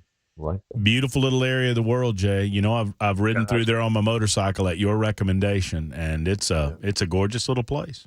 No, it's God's country, absolutely. So we lived there for a few years. My dad had just gotten out of the Air Force, and so we lived there. And then he went over to Murfreesboro to get his degree at Mitsu. Mm-hmm. So I lived there in Murfreesboro for a couple of years. Well, you might have been too young to answer this next Dunlap question, which is from 6442, who says, ask Jay if any of the Swafford family were the town drunks in Dunlap while he was there. No, I think the Swaffords were rich people. I don't think they were the town. I don't think they were the town drunks. In fact, I may be thinking of the Greers. But I was thinking there were some lawyers that were Swaffords. But no, that's people. They lived on the other side of the railroad tracks. All right. While we're walking down these types of questions, let's go ahead and get this one out of the way. 8559, pardon me, has asked, Matt, what is Jay's foreign car? Well, he's asking you that question, Matt, so I think I'll say that. Jay StClair has a beautiful, I think it's a 1994 Corvette. Is that right? Is it a 94? No, 2004. Well, 2004. Corvette. The Corvette's 2004, right? No, it was 2002. 2002. Is a 2002. It's a C5. Right, Z06. Z06 Corvette. Beautiful, beautiful car. And it sits in his garage. There's a picture online of that beautiful Corvette sitting right next to my Harley Davidson motorcycle. With a beautiful garage floor that my best friend helped me put in. I love looking at that every morning. Oh, yeah. Oh, yeah. And if you look hard enough, you will see the foreign car. Which is difficult to pronounce, but I'm told. I'll give you a little hint. I have the 1995 model, and it is the last year of the air-cooled version of this car. This car does not have a radiator in it, and for that reason, it's the last year that they made them that way. And so, for that reason, this car has become quite let's just say I'm glad I have it. You're glad you bought it when you did, in other words? Yes, and it's my daily driver. What could be done if the state of Tennessee just said they're stopping to observe standard time and they stay on daylight saving time year-round? Well, that is a great question because there are actually places in Alabama that do that, man. Because I believe the line is right between Alabama and Georgia. Uh-huh. I think that's true running the whole length of the state of Alabama. Well, there's a place down around Columbus, Georgia, where in Phoenix City in that area, where it's the metropolitan area sits on the state line, right? Where half of it's on in Alabama and half of it's in Georgia. But it's all and if Judge Minor's listening, he may call in because he's the one that brought this to my attention. And so what's happened is the people on the Alabama side of it, they just go by Eastern time. I mean, they just do it. Nobody's put them in jail. So you just do it. Just announce it. I mean, what are they going to do? Shoot you? Well, and we keep getting told that we can't stay on daylight saving because the feds have to approve that. We could go to stand. So any state, and I've looked this up, any state can go to standard time and stay on standard time. But nobody wants to stay on standard time because standard time's the crappy time. Yeah, we call it because Dunlap is on Central Time, Chattanooga was on Eastern Time, and a lot of people in Dunlap worked in Chattanooga, so they lived on slow time, but then they went to work on fast time. We call it slow time and fast time. I love country people. That's and you are country. Well, I'll see you at 1:00. Was that slow time or fast time? Slow or fast? Ask Joe. Well, hold on. I've got to get my question. I have a question. That's actually a question for me. How can I get my voting and gun rights back in Tennessee? I had a felony in 1999. I think this guy called in a few weeks ago. I bet he did. Sir, you need to talk to a lawyer. Yeah. I'm just telling you, this process, they're not going to, this is like canceling a cell phone contract. It is almost impossible to cancel a cell phone contract. Nobody's going to, or cancel your cable. No one is going to really help you to do this, sir. They're just not going to do it. And so you need to get a lawyer. That's a great suggestion. I mean, if you're serious about, I mean, it's not going to be, and sad as it might be, and this is just my advice, and Jay, you're the attorney, so tell me if I'm right. They don't make it easy. It's not like you can walk into some office somewhere, fill out a form, and you're done. You said that exactly right, man. They're going to make it difficult, and you got to dot every I and cross every T, and you just trust me, it's worth the money to get a lawyer to help it with you. Ask Jay if he's ever been to the Polecat Training Center outside of Lynchburg, Tennessee. If not, you should look it up. It's a cool track. Dang, I have not, but I'm going to. Well, Polecat Training Center. I happen to know that Jay is approaching retirement age. I don't know that he is necessarily considering full retirement, but I have strongly encouraged Jay to get himself a trailer, to put his track car on said trailer, and to make a tour through Tennessee. Absolutely. No, it's great. There was some guys down here, they said they were going to build a road racing track in Crossville, Tennessee, but I hadn't heard anything else from it, so I don't know if that ever happened. Does Jay store? I'm going to go rapid fire on you now, StClair. Yep. Does Jay store secret documents in his garage next to his Corvette? No, I'm not that stupid. I'm just a lawyer. I'm not the president of the United States. Ask Jay.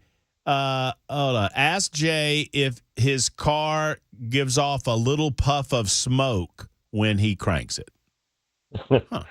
Well, I wonder which one he's talking about. If he's talking about my foreign car, yes, it does, although I've had the engine rebuilt. I do not think my Corvette smokes. My car hadn't used any oil at all. I mean, you've heard that engine. It's rock solid. Oh, yeah. It just is rock solid. And 8214 said that they did finish the racetrack in Crossville, so that's good news.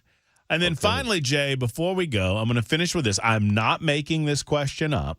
I am simply, my job is to present the questions as they are asked on the Super Talk, Super Text line. And this one comes from 8581. Is Jay as handsome as he sounds? Well, I'm not the right person to answer that question, but I am. I'll tell you this. Do you know if it's a woman that's asking that question? I do not. Well, either way, I mean, it's 21st century.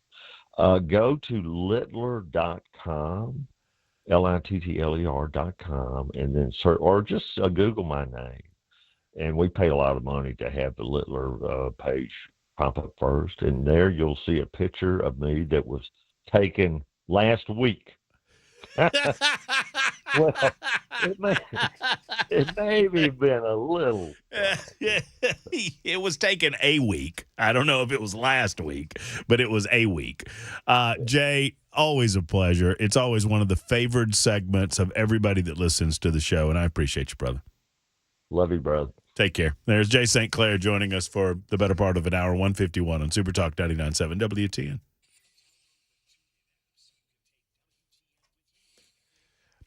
Tomorrow is Veterans Day, and the Charlie Daniels Journey Home Project reminds you that every day we should thank a veteran or 2 or 3 or 8 or 10 or 20 or 120. Veterans are what keeps us from evil. That and God Almighty himself, as the great Charlie Daniels used to say. David Corlew was in with us this week talking about the impact of the Charlie Daniels Journey Home Project and everything that they have done over the years to assist veterans and to help them reintegrate into normal and civilian life. And there's so many different ways to do that. Oftentimes it is the unseen injury more than the seen injury that affects veterans back in civilian life more so than the physical ailments. It's the mental ailments. And with that in mind, I encourage you to give as you can to a veteran organization of your choosing. And I frankly believe in the Charlie Daniels Journey Home Project. I believe in the way that they do their business. I believe in the way that they administer the money. And I know that they maximize the amount of money. They try to get every penny that you give in the hands of a veteran in need for whatever their particular need might be. So go to the CharlieDanielsJourneyHomeProject.org to find out more. That's the CharlieDanielsJourneyHomeProject.org. I encourage you to give as you can today.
Super Talk 99.7 WTN, only a minute or two left in hour number 2. Hour number 3 is yet to come. Veterans Day is tomorrow, and I strongly encourage you each and every day to thank your veteran community. Thank those veterans in your life and find a veteran and thank them as well. Many times the veterans will shrug it off and say, there's no need for that. I hear it all the time, but I still make it a point to try to do so as much as I possibly can, and especially on November 11th. We've got another hour to go. We will celebrate Veterans Day by talking about patriotic and military movies on the Friday Mac Attack, and that is coming up after news. And news is coming up right now on Super Talk 99.7 WTN. Stand by.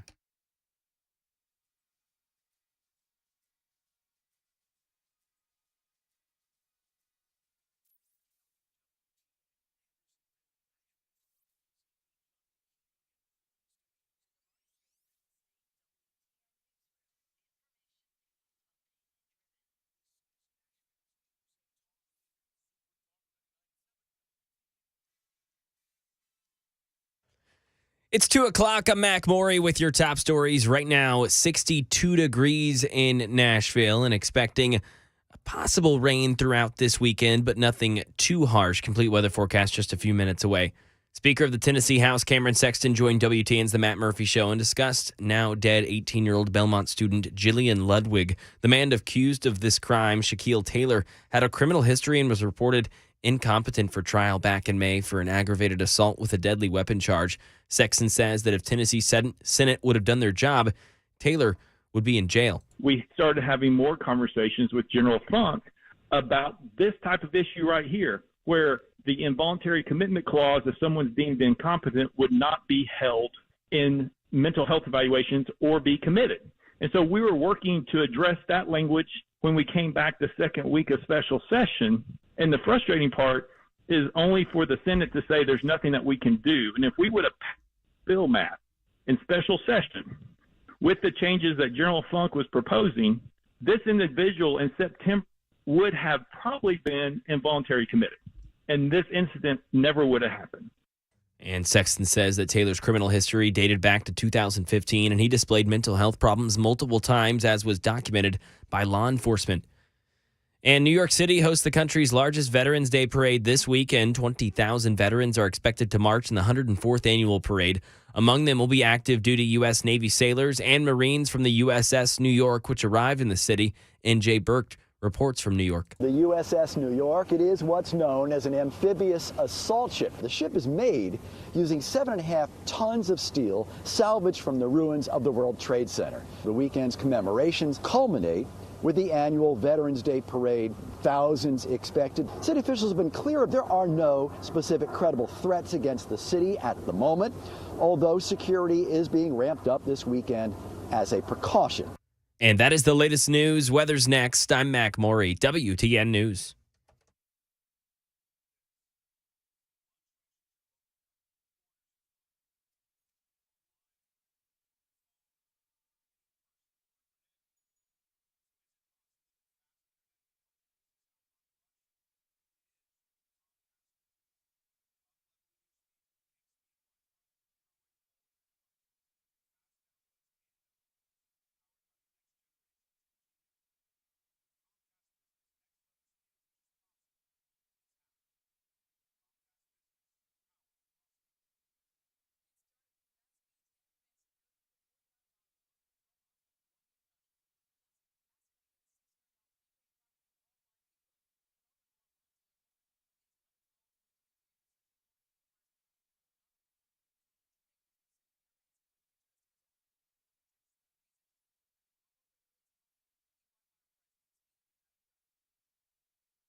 It is the Matt Murphy Radio Show, Super Talk 99.7 WTN, 5 minutes after 2 o'clock. Happy Friday to you. Hope you're doing well.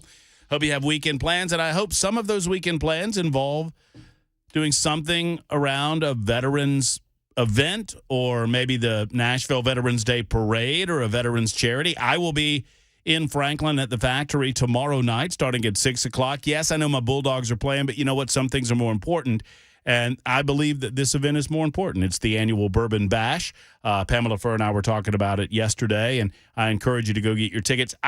Someone sent me a screenshot. Tickets are not $1,000. I don't know. There's some screenshot on there where it says between like $130 and $1,000 or something. The tickets are not $1,000. I mean, I think they are just north of $100, but it goes to a wonderful charity, and you get so much for that ticket price. You get food. You get samples of various bourbons. You get some incredible entertainment. And obviously, it is a charity-based function going to a wonderful veterans charity called Freedom and Whiskey. So you come on out and see us. 6 o'clock. I think tickets are still available. Bourbon Bash tomorrow night at 6. And any time that you spend talking to me is time that I can't watch my Georgia Bulldogs beating up on the Ole Miss Rebels. So that's a good thing, too. Anyway, I hope you have big weekend plans. Obviously, Fridays are a little bit different on the Murphy Show. We're covering some of the news items of the day.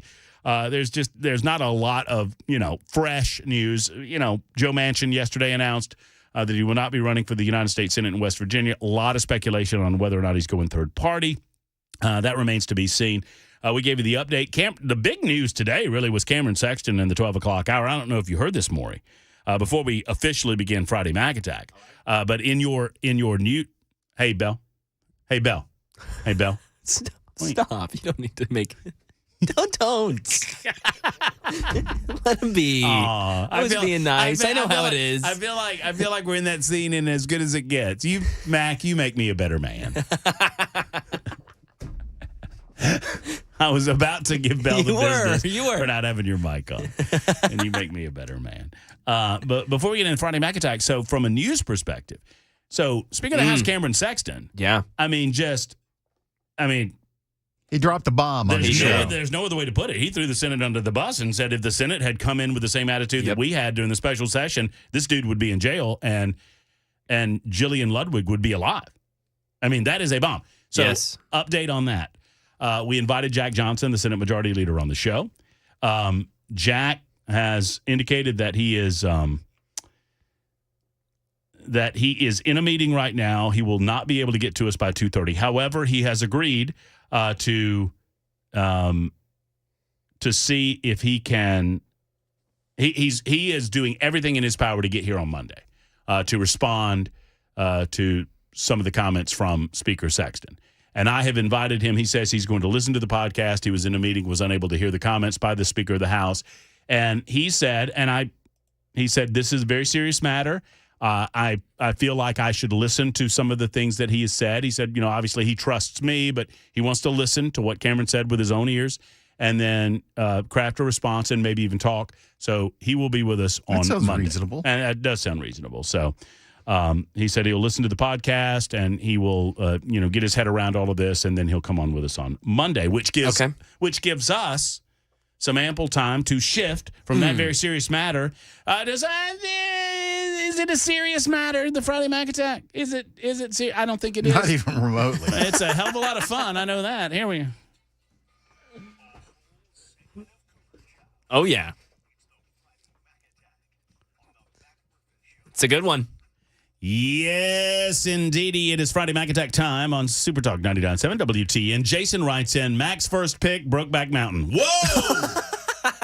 Come on, Jason. Top rope from Jason. Always with Jason. We haven't even announced, well, I guess we did tease the category. We haven't even announced the category. It's called patriotic movies, not personally important movies. I got so much hell because I went to see the movie. I went to see that movie in the theater. Wow. With my then producer, because I wanted to be able to speak about it. You and another dude went and watched it together? I don't know. I think that I would have put it that way. That's not a dishonest assessment. That's pretty much what happened. William Hunter was my producer at the time, and I love William. And I said, let's go together. Let's evaluate the movie and then give a review. And I'll grab the tissues. You bring the popcorn. We'll have a glass of wine after. Can we just stop it already? We go into the theater. No, we go into the theater, and I sit down. We don't speak about and we go into the theater, and I sit down, and he sits down next to me. And it wasn't really a big crowd, and I said, "You need to move over one second." and he said, and it's funny because William's like, "Oh yeah, my bad." He's like, "Oh yeah, I don't know." That should have been protocol. Yeah, my fault. Anyway, Mac, Maury, we like to have a little draft. Explain to folks what we do. I mean, I feel like with the newbies in the audience, we need to catch them up to speed. So, every week now on Friday Mac Attack, new structure here, new formatics. We draft whatever it will be. We've drafted cereal. We've drafted, cars. We drafted a bunch of things. Candy. Today, it's Veterans Day's tomorrow. Today's the Marine Corps' birthday. So I thought it'd be appropriate if we drafted patriotic/military movies. Love it. Absolutely love it. You guys are going to get 3 picks. What? You're going to hate my choices. You're going to hate them. We were just saying. Well, I mean, that's pretty much every day. I never know. I hate Bell's choices on a daily basis. Life choices, draft choices. Right. I mean, whatever. There's people out there that think you really don't like me, and they don't see how nice you actually are to me behind the scenes. I know. I should be nice because people do take me. I just give him hell, and people take me seriously. Why are you so mean? Yeah, he's not mean. I try not to be. Okay, so we got to figure out the draft order. Yes. We do this by doing the odds evens for the 3 of us, and then the last 2. And so, everybody ready? 1, 2, 3, go! Dang it! Come in, Bell. All right. 2 weeks in a row. Now, Bell got the first pick. For those Bell not got on the first team. pick. Yeah, for those not understanding what Mac and I going, you stupid dummy. All right, odds or evens? Evens. Last.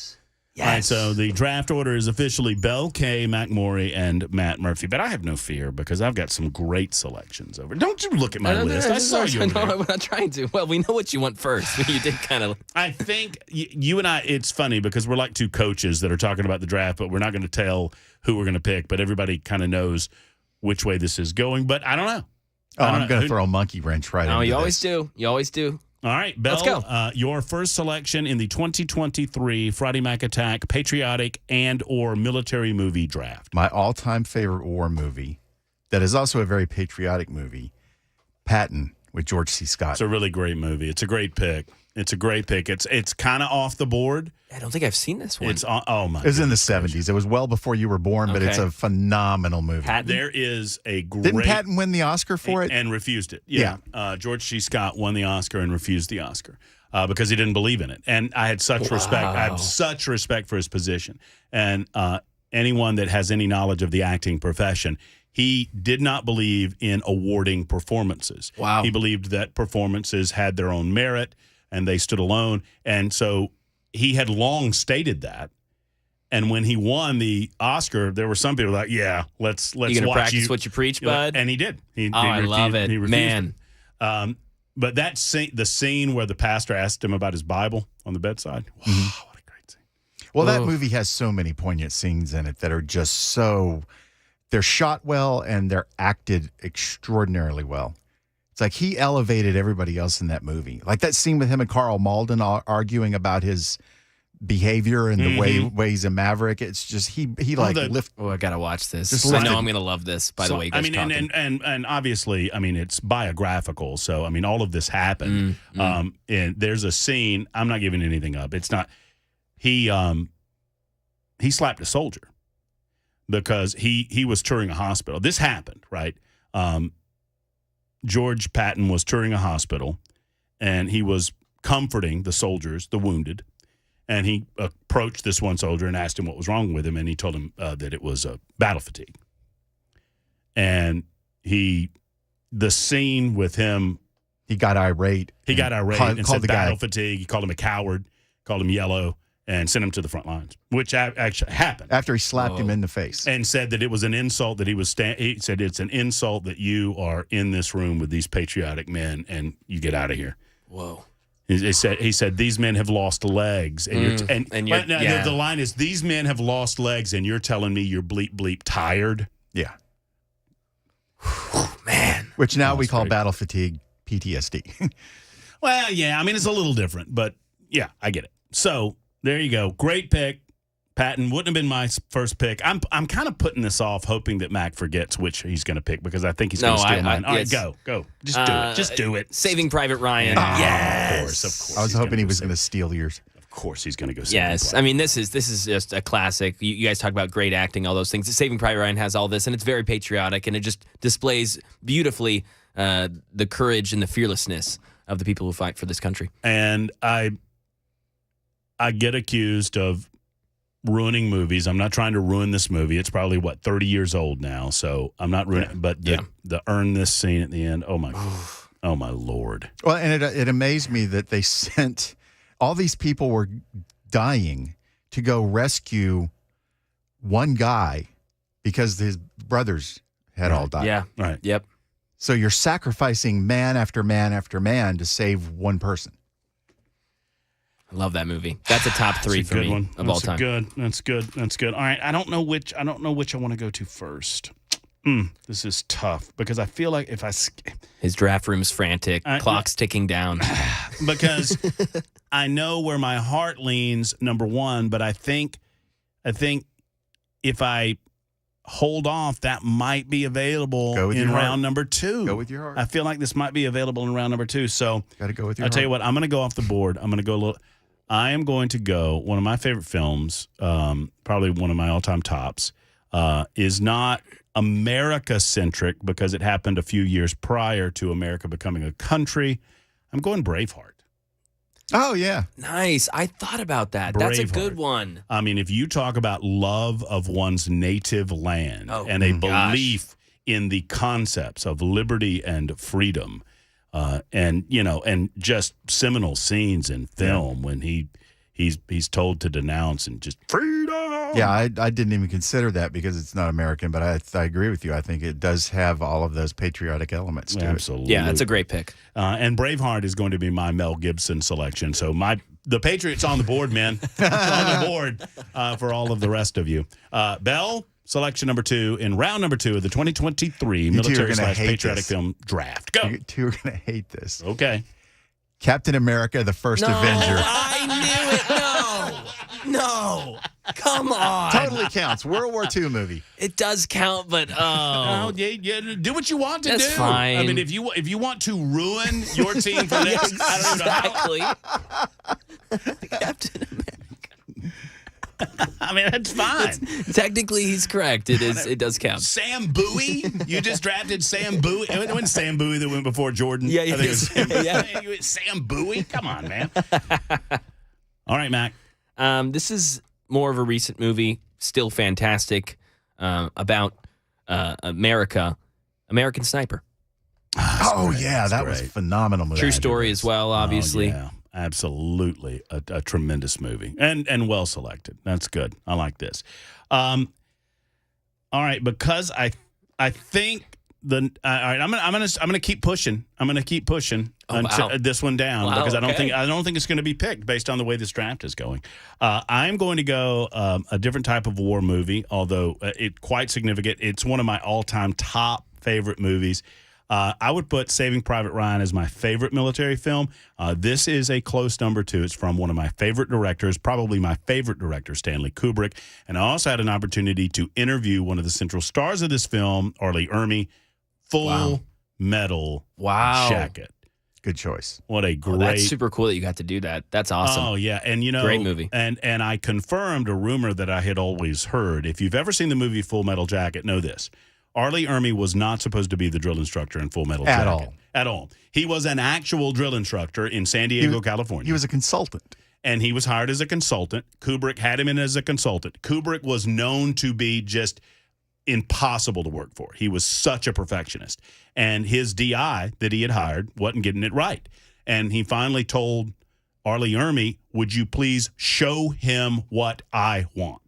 Arlie Ermy showed him what he wanted. Now, he had dabbled in acting before, but Arlie Ermy showed him what he wanted, and Kubrick fired the guy that he had hired and gave Arlie Ermy the job. I mean, yeah, that's what I want. There it is. Yeah, amen. Wow. And love that. My name is Gunnery Sergeant Hartman, your senior drill instructor. And from now on, the first words out of your filthy sewers will be, sir. Do your maggots under... I mean, I could do the whole thing. Anyway, great film. And that is my selection for number 2. Bell, final selection in this 2023 Military Patriotic Movie He's making Draft. a face. He's making a face again.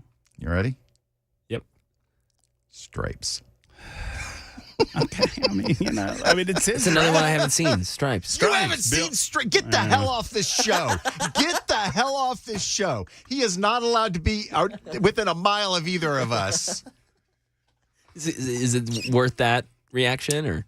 Yeah, it's pretty much. It's a great movie. So I'm missing out here. Okay, it's a comedy. It's a military-based comedy. It's Bill Murray. Let me look. Harold Ramis. Really? Oh well, I have to see it then. Great film. Lighten Up Francis. I mean that is a. Oh, I've seen this movie cover. I've never seen it. That is ensconced in the American vernacular now. Thank you. And what was it he says when they're going out to the truck? He's like, "Wait here, Fritz. We got some naked animals in there where you don't want to see."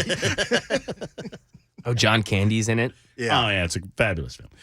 Stripes is a good selection. All right, Mac Morey, your final pick in the 2023 Military/Patriotic Movie Draft. I'm going to go between 2 here, and I really don't know. Which 2, and I'll tell you which one to go with. No, I know which one. It's like the GM of the Titans telling the GM of the Chiefs. Exactly. Just tell me what you're looking at. I'll tell you which one. Yeah, I'll tell you which one. I've said to these guys. No, it's all good. I'm gonna go.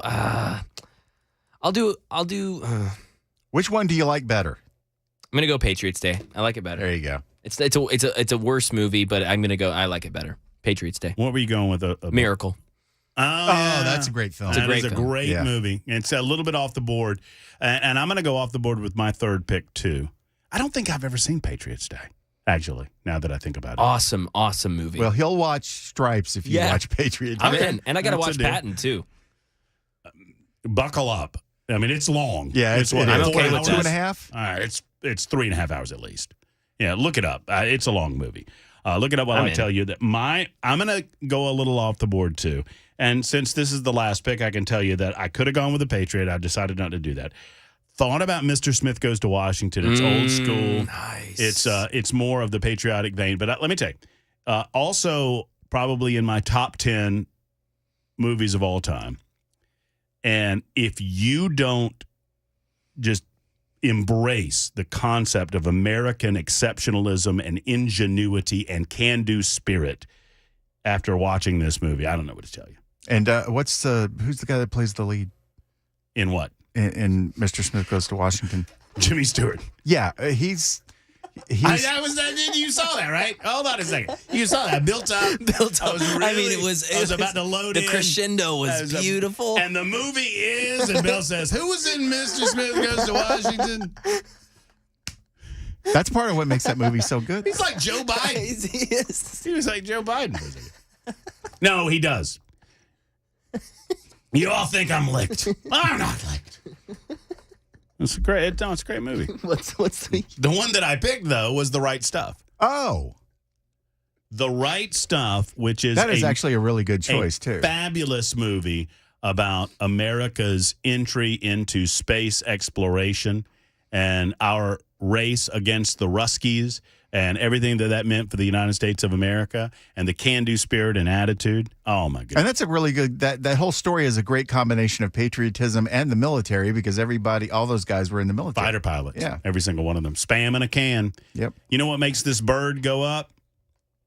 Well, the aerodynamic principle funding. That's what makes this bird go up. No Bucks, no Buck Rogers. That's when they were fighting. The pilots were fighting the German scientists to get themselves a window in the capsule and all that kind of thing. And they wanted to try to be the first before the monkeys, and they couldn't do that. If you've never seen the film, what a great, great movie. All right, I like it. Good draft. I feel good about Bell, I don't think you had a very good draft. I'm throwing it out there. See, he knew because he was ready with the thing. Yeah, he was. Oh, yeah, he knew. He knew he was going to catch crap for that. Well, what's your favorite patriotic movie? I deeply hope that you enjoy it this weekend. There you go. That's a good Mac attack. Heck yeah. I like Love that. it. It's time to go. Yeah, it is. Dan Mandis is like, you're late, Murphy. Content. 225. Super Talk.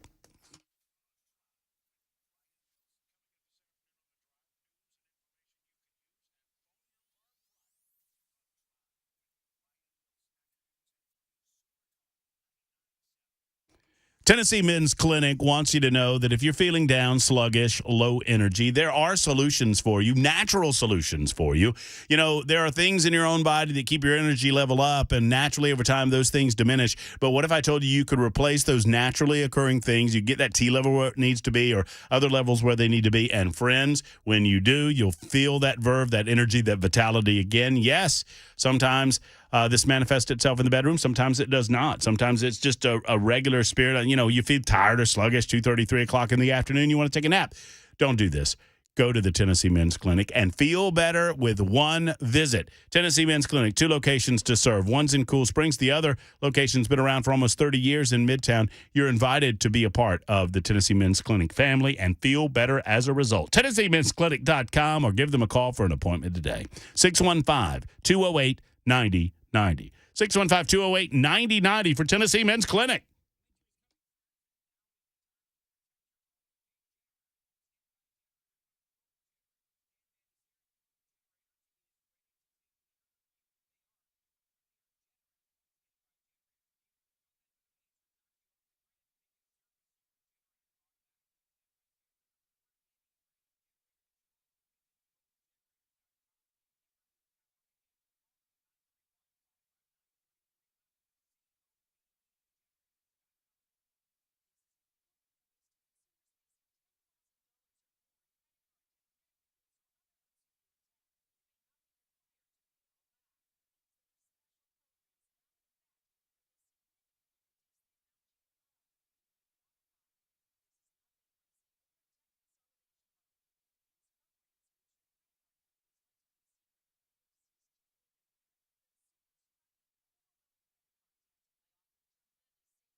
The latest on a possible government shutdown that's looming. A Wendy's employee right here in Tennessee arrested for a big crime, and some news in football, college football that is, and involves the state of Michigan. That and more. 2:30 Super Talk 99.7 WTN.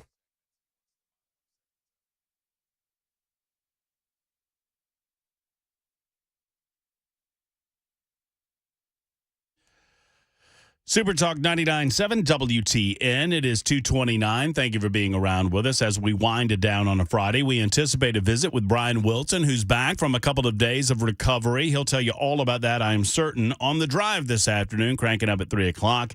And I have a couple of questions for Brian Wilson during our crossover. That's an industry term, right? Crossover. But I have a couple of questions from a super duper top secret roving correspondent.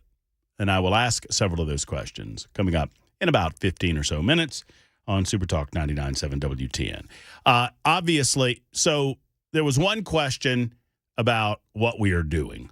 And, Bell, you answered it very well on the super text line, but this person wanted to know, what exactly is going on here. A question for Matt or Bell, what are you guys doing? we do Friday Mac Attack every Friday. It's our opportunity to kind of, let our hair down a little bit with Mac Morey back in the newsroom and let him get in on the conversation a little bit.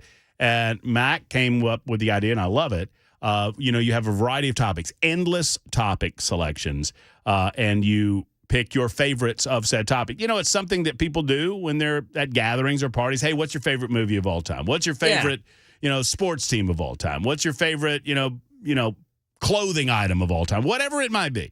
And Mac is a gigantic, just out of his mind football fan. Mm-hmm. He would only live his life around 10 other people if possible. And he wanted to put it in the format of a draft. And so we did. And so now Mac picks the topic, and then we, independent of one another, come up with our selections. And if Bell picks a movie, like, for example, Mac picked Saving Private Ryan. Saving Private Ryan was number one on my list. But once they're off the board, they're off the board. So you got to go to somebody else because they can only go to one team. So that's kind of what we're doing. With that in mind, a lot of movie titles that we did not get to. I'll get to a few of those in just a moment as we make our way to the weekend and make our way to Veterans Day. Right now, we're making our way to the newsroom with Mac Morey. Super Talk 99.7 WTN.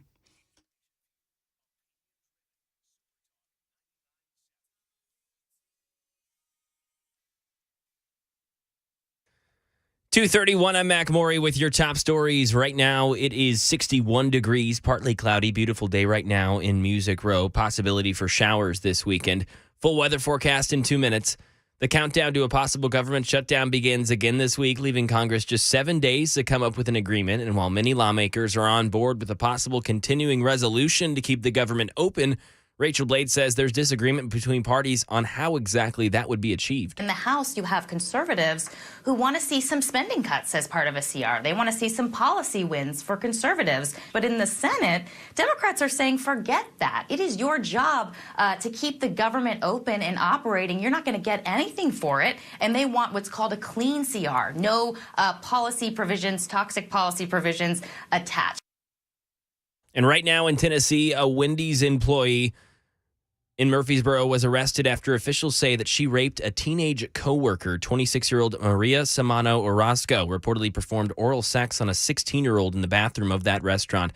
The claims come from the 16-year-old. Police said Samano Orozco admitted to the sexual act. She's been taken into custody and was released a few hours later. And in sports, the Big Ten is expected to rule on whether there will be punishment for the University of Michigan football team over allegations of cheating. Dave Packer reports the matter could go to court. The punishment for sign stealing would likely be the suspension of Michigan coach Jim Harbaugh for an unknown period of time. The decision will be made by Big Ten Commissioner Tony Petitti. If he does suspend Harbaugh, sources tell our partner ESPN that Michigan has been preparing to challenge the ruling in court in an effort to keep Harbaugh on the sideline for the Wolverines' big game at Penn State on Saturday. Notice from the Big Ten could come while the team is in transit or even after they arrive in State College. And that is the latest news. Weather's next. I'm Mac Morey, WTN News.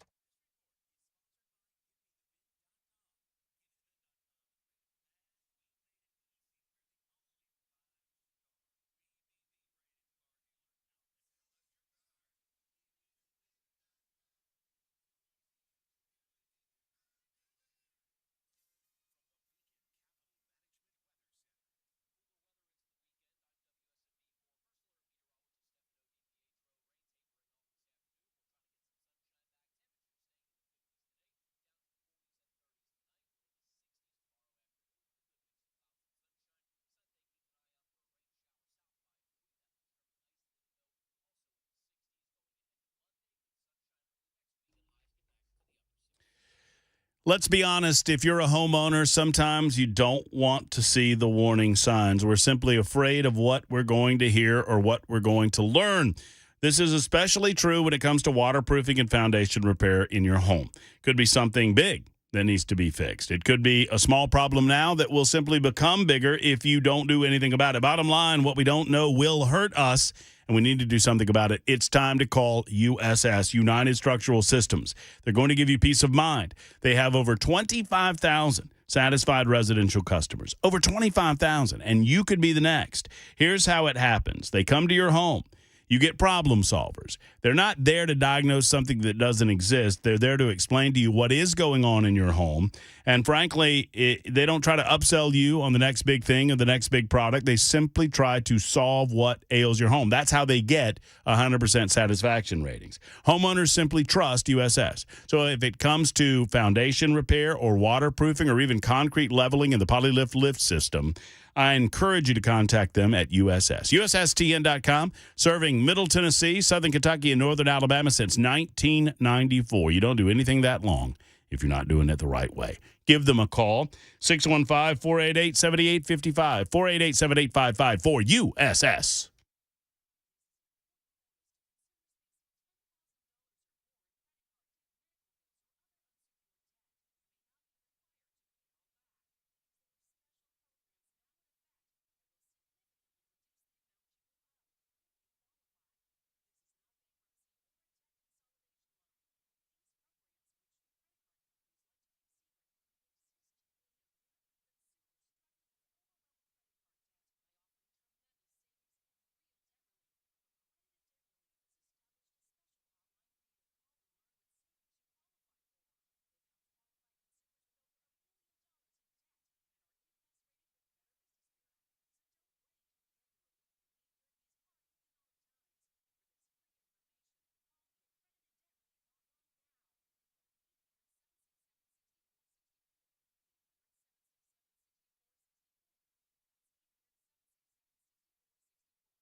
Friends, Matt Murphy here. Brentwood Hearing Center is on my mind, and I hope it's on yours. If you have trouble hearing during conversations with groups of people or conversations with your significant other, maybe you're having trouble with the television. You have to turn it up really loud.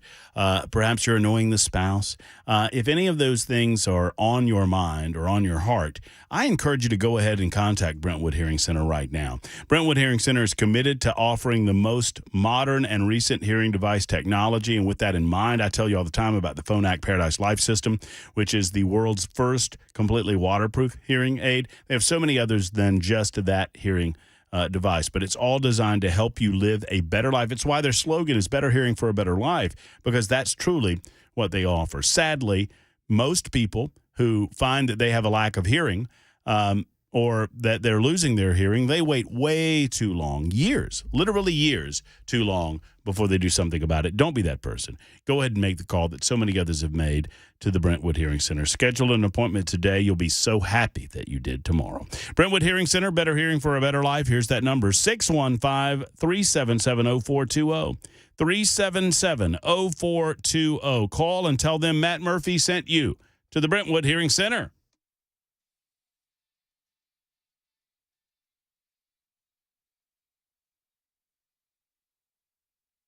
Super Talk 99.7 WTN 240, winding out our portion of the broadcast day, heading to the drive at 3 o'clock this afternoon. Don't forget, there's a lot of activities happening this week. I want to remind you, our good friends with the Sumner County Conservative Republicans They are sponsoring a Veterans Day fundraiser. It's a charity event to help raise money for the veterans in our community that are in need of support. I think Alan West will be there. Former Florida representative and executive director of the American Constitutional Rights Union. Elaine Roach will also be speaking, who is a two-time Gold Star mother and daughter. Gold Star mother and daughter, Elaine Roach. That's at 11 o'clock at Beach Church in Hendersonville. 11 o'clock, Beach Church in Hendersonville. And good on the Sumner County folks for putting on such a wonderful event. Wish I could be there. Also at 11 o'clock tomorrow, the Nashville Veterans Day Parade. Several of you might be going down to that. And then, of course, tomorrow, I'm certain that I'm missing a multitude of events that are happening. But I know that the Sumner County guys are up there. And I know that the Bourbon Bash is happening tomorrow night because I will be there at 6 o'clock, and you're invited to be there as well. It's a wonderful charity organization designed, one, to have a great time, and two, to benefit a wonderful charity that benefits our veterans. And there you go. A lot of suggestions as to patriotic or military-based movies. Top patriotic movie with Tennessee roots is Sergeant York, writes 7618, starring Gary Cooper. One for every Tennessean to know about. Adam York in Columbia, Tennessee. Rocky IV has been named along. Someone said that they would have said Stripes too. That's our good friend Grant, who said Stripes was a good one, Bell. So you've got at least one person in your corner. Although I would note that 3593 writes in and says nobody said Platoon, Bell's draft sucks. Look, dude, if I need that kind of talk, I'll engage them in conversation, not you. So I will say Weber was going through the topics with him, and he was like, ooh, Stripes. I would have drafted Stripes. And he didn't even know who picked what. So there you go, Bell. Well, there you go, Bell. You're right in the category with Chris Weber. Congrats. What? What? It was in my tone? Yeah, well, it was a little bit. It was a little bit of my tone. What did you end up with? I need to figure out what people ended up with. I ended up with Braveheart. Yeah, we need to start posting these. Braveheart, Full Metal Jacket, and The Right Stuff. I feel really good about my draft. That's a good draft. Mm-hmm. I ended up with Saving Private Ryan, American Sniper, and Patriots Day. Mm-hmm. And I did Patton, Captain America, The First Avenger, and Stripes.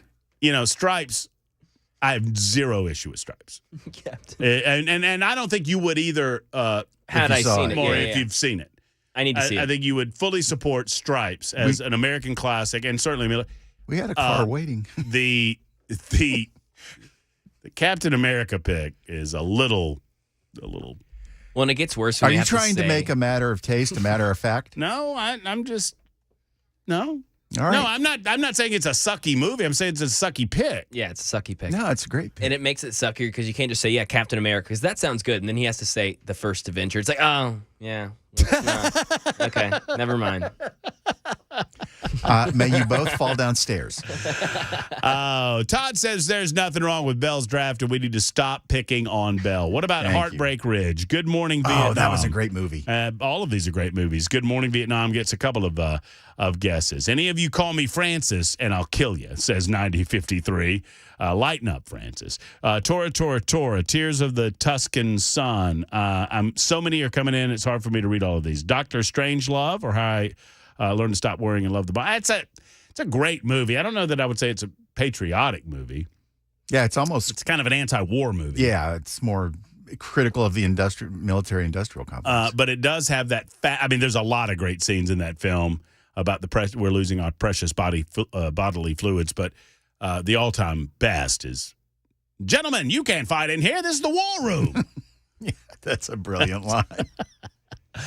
Original Red Dawn, 12 O'Clock High. Yeah, Red Dawn's good. Memphis Belle, A Few Good Men. That's good. You know, Black Hawk Down. As I get older, I find myself agreeing more and more with Jessup. Yeah. You know what I mean? You want me on that wall. You need me on that wall. You know, the things that I do, you know, you don't like to talk about at parties. Love that. Marcus, we got a Forrest Gump text. Would that count? No. Yeah, I don't think that would count. It had war scenes in it, but it wasn't a war movie. No, yeah, I don't. And I don't know. I mean, I guess maybe you could I don't even know that I would call it a patriotic movie necessarily. I don't think so. I love that movie. It's a great film. Fantastic film. Nobody chose a John Wayne war movie. Well, if you pick one John Wayne movie, you've seen the character that John Wayne is. True. Yep. I mean, nothing against, David Letterman said this about Clint Eastwood years ago. I remember this interview where Letterman said to him, he said, I'm not trying to offend you when I say this, but, when you play a role, you kind of play the same guy, but boy, we really love that guy. And so I feel the same way about John Wayne. MASH. I forgot MASH. MASH is a good one, too. So good that it spawned one of the greatest television series of all time. Let's let Mark join in here for real quick. Hey, Mark, how are you? Hey, great. Enjoying the conversation. A lot of real good movies you're naming there. But I have one that's practically unknown that you'll put high in your list if you ever watch it. It's called Shadrach, just like Shadrach, Meshach, and Abednego in the Old Testament. Yeah. And it's I won't belabor it. I'm waiting on great-grandsons at school, so I'll hurry anyway, and you're running out of time. But it's a great movie set in the 30s. The main character's background narrated as an adult when he was a little boy, spends a few days with one of his friends from school, and they're a family of white trash that came from big plantation days. The old plantation home hardly has any paint, et cetera, et cetera. And woven into this is an old man, turns out over 100 years old, who was, as a young man, actually a boy, was a slave, born into slavery on that plantation, and all marched off to Georgia, and he walks from Georgia to Virginia, shuffles back to that place because he wants to die there. It is a fabulous movie. Many unknown actors, probably the only thing they ever acted in. Couple of good names in there. Yeah, Harvey. I'm looking at the post. Harvey Keitel and Andy McDowell in this film. Yeah. Yeah. Good movie. Right, just a heartwarming movie. Great ending. Watch it till the last second. I recommend it. I will take it under advisement, and you be careful out there picking up those grandbabies. Thank you, Mark, for the telephone call. None of us picked Apocalypse Now, which I personally like Patton better than I do Apocalypse Now, but that was a pretty strong movie. None of us picked Platoon either. I look at Apocalypse Now and Platoon as kind of anti-war movies. Yeah, that's fair. So, I mean, although I appreciate Apocalypse Now, more so than Platoon, I appreciate Platoon as well. Charlie Don't Surf. I just wouldn't, it's a great scene. I love the smell of napalm in the morning. Yeah. It's that smell, that gasoline smell. Smells like victory. And bombs are going off all around him. All He's around just him. like, he can't be bothered with that. No, the only reason they're taking the beachhead is because he wants to surf. He wants to surf the waves. And when they're saying, sir, should we really be doing Charlie, don't surf. Ride of the Valkeeps. What a great scene. I want to change my answers. Murphy was right. Murphy was right. 248 Super Talk 99.7 WT. And we will talk to the recovering Brian Wilson next on Super Talk.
Super Talk 99.7 WTN preparing to hand off to the one and only Brian Wilson and the drive. He is back in the saddle. Before we do, and I'm back in the saddle. Look at him. Again. How about that? Yeah. What's going on, brother? How you feeling? I'm doing very well, and thank you very much for all of the good thoughts and prayers as I went through a little heart procedure a couple of days ago, and it went very well. Well, that's excellent. That's excellent news. I have, in your absence, I had a conversation with a very special top secret roving correspondent. Okay. And this correspondent has asked me to ask you this question. Okay.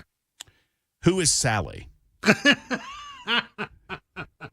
For the answer to that, you'll have to wait to the beginning of the show in just a few moments. Yeah. I know who your special roving correspondent is. Yeah. Top secret roving correspondent. Yeah, I will have that conversation, but I'm going to save that for the top of my show. Okay, very good. Look, we had a conversation. I want to play you this clip, Brian. We had a conversation with Cameron Sexton, and I was a little bit flabbergasted because he went right after the Tennessee Senate. Listen to my question and his answers, about 20, 25 seconds or so. Listen to this exchange. Bell's gang, you got it. Yeah, good. That you feel like if the Senate had brought the same attitude with them to the special session, that you could have gotten some laws passed during the special session that would have prevented this individual from being able to get out of jail. Yes, we could have. And the frustration is what it is we were told your ideas are too complex. They're going to take too much time, or this is the governor's special call session. There's really nothing that we can do. We're only going to do what he wants to do, or there's nothing extraordinary here, or all this can wait till January. So, Brian, I don't know if you are caught up on this Belmont story. No, I am absolutely up to speed on it. Squarely blaming the Senate for a lack of activity on this front is Cameron Sexton. I'm amazed at that. Well, back during the special session, I was picking up a lot of that disgruntledness that the House was a little upset with the Senate, and the Senate didn't want to go anywhere, didn't want to do anything, seemed to be miffed that they were even there. I mean, there was definitely that vibe was running through that special session. No doubt about it.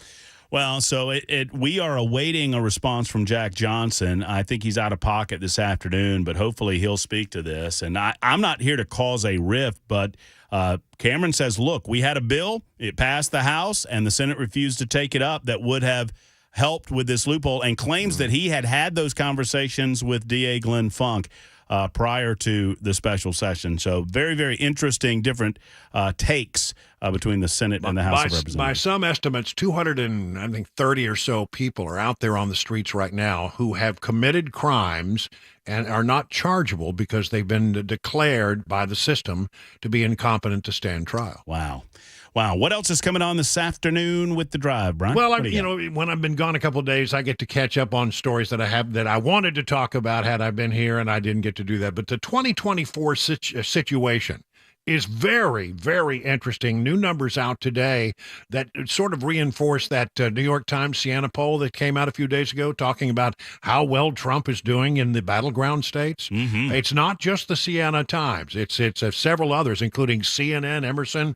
And wait till you hear about the number in Ohio, which sort of goes against the narrative after the election the other day that Ohio may go blue. I'm not sure that's true. I'm excited to get your take. I'm sure that you'll offer a take on the West Virginia the decision on the part of the West Virginia Senator Joe Manchin as well. Very curious what Brian has to say about that, and he's going to be saying that in mere moments. Plus, we all get to figure out who Sally is. Brian will tell us in mere moments, right after Mac Maury's newscast at the top of the hour. Brian Wilson in the drive coming up. Ladies and gents, have a wonderful Veterans Day. Thank a veteran if you are able. Hope your team wins, unless your team is Ole Miss, in which case, go Dogs. Until Monday, high noon, Matt Murphy, hug your loved ones. So long, folks.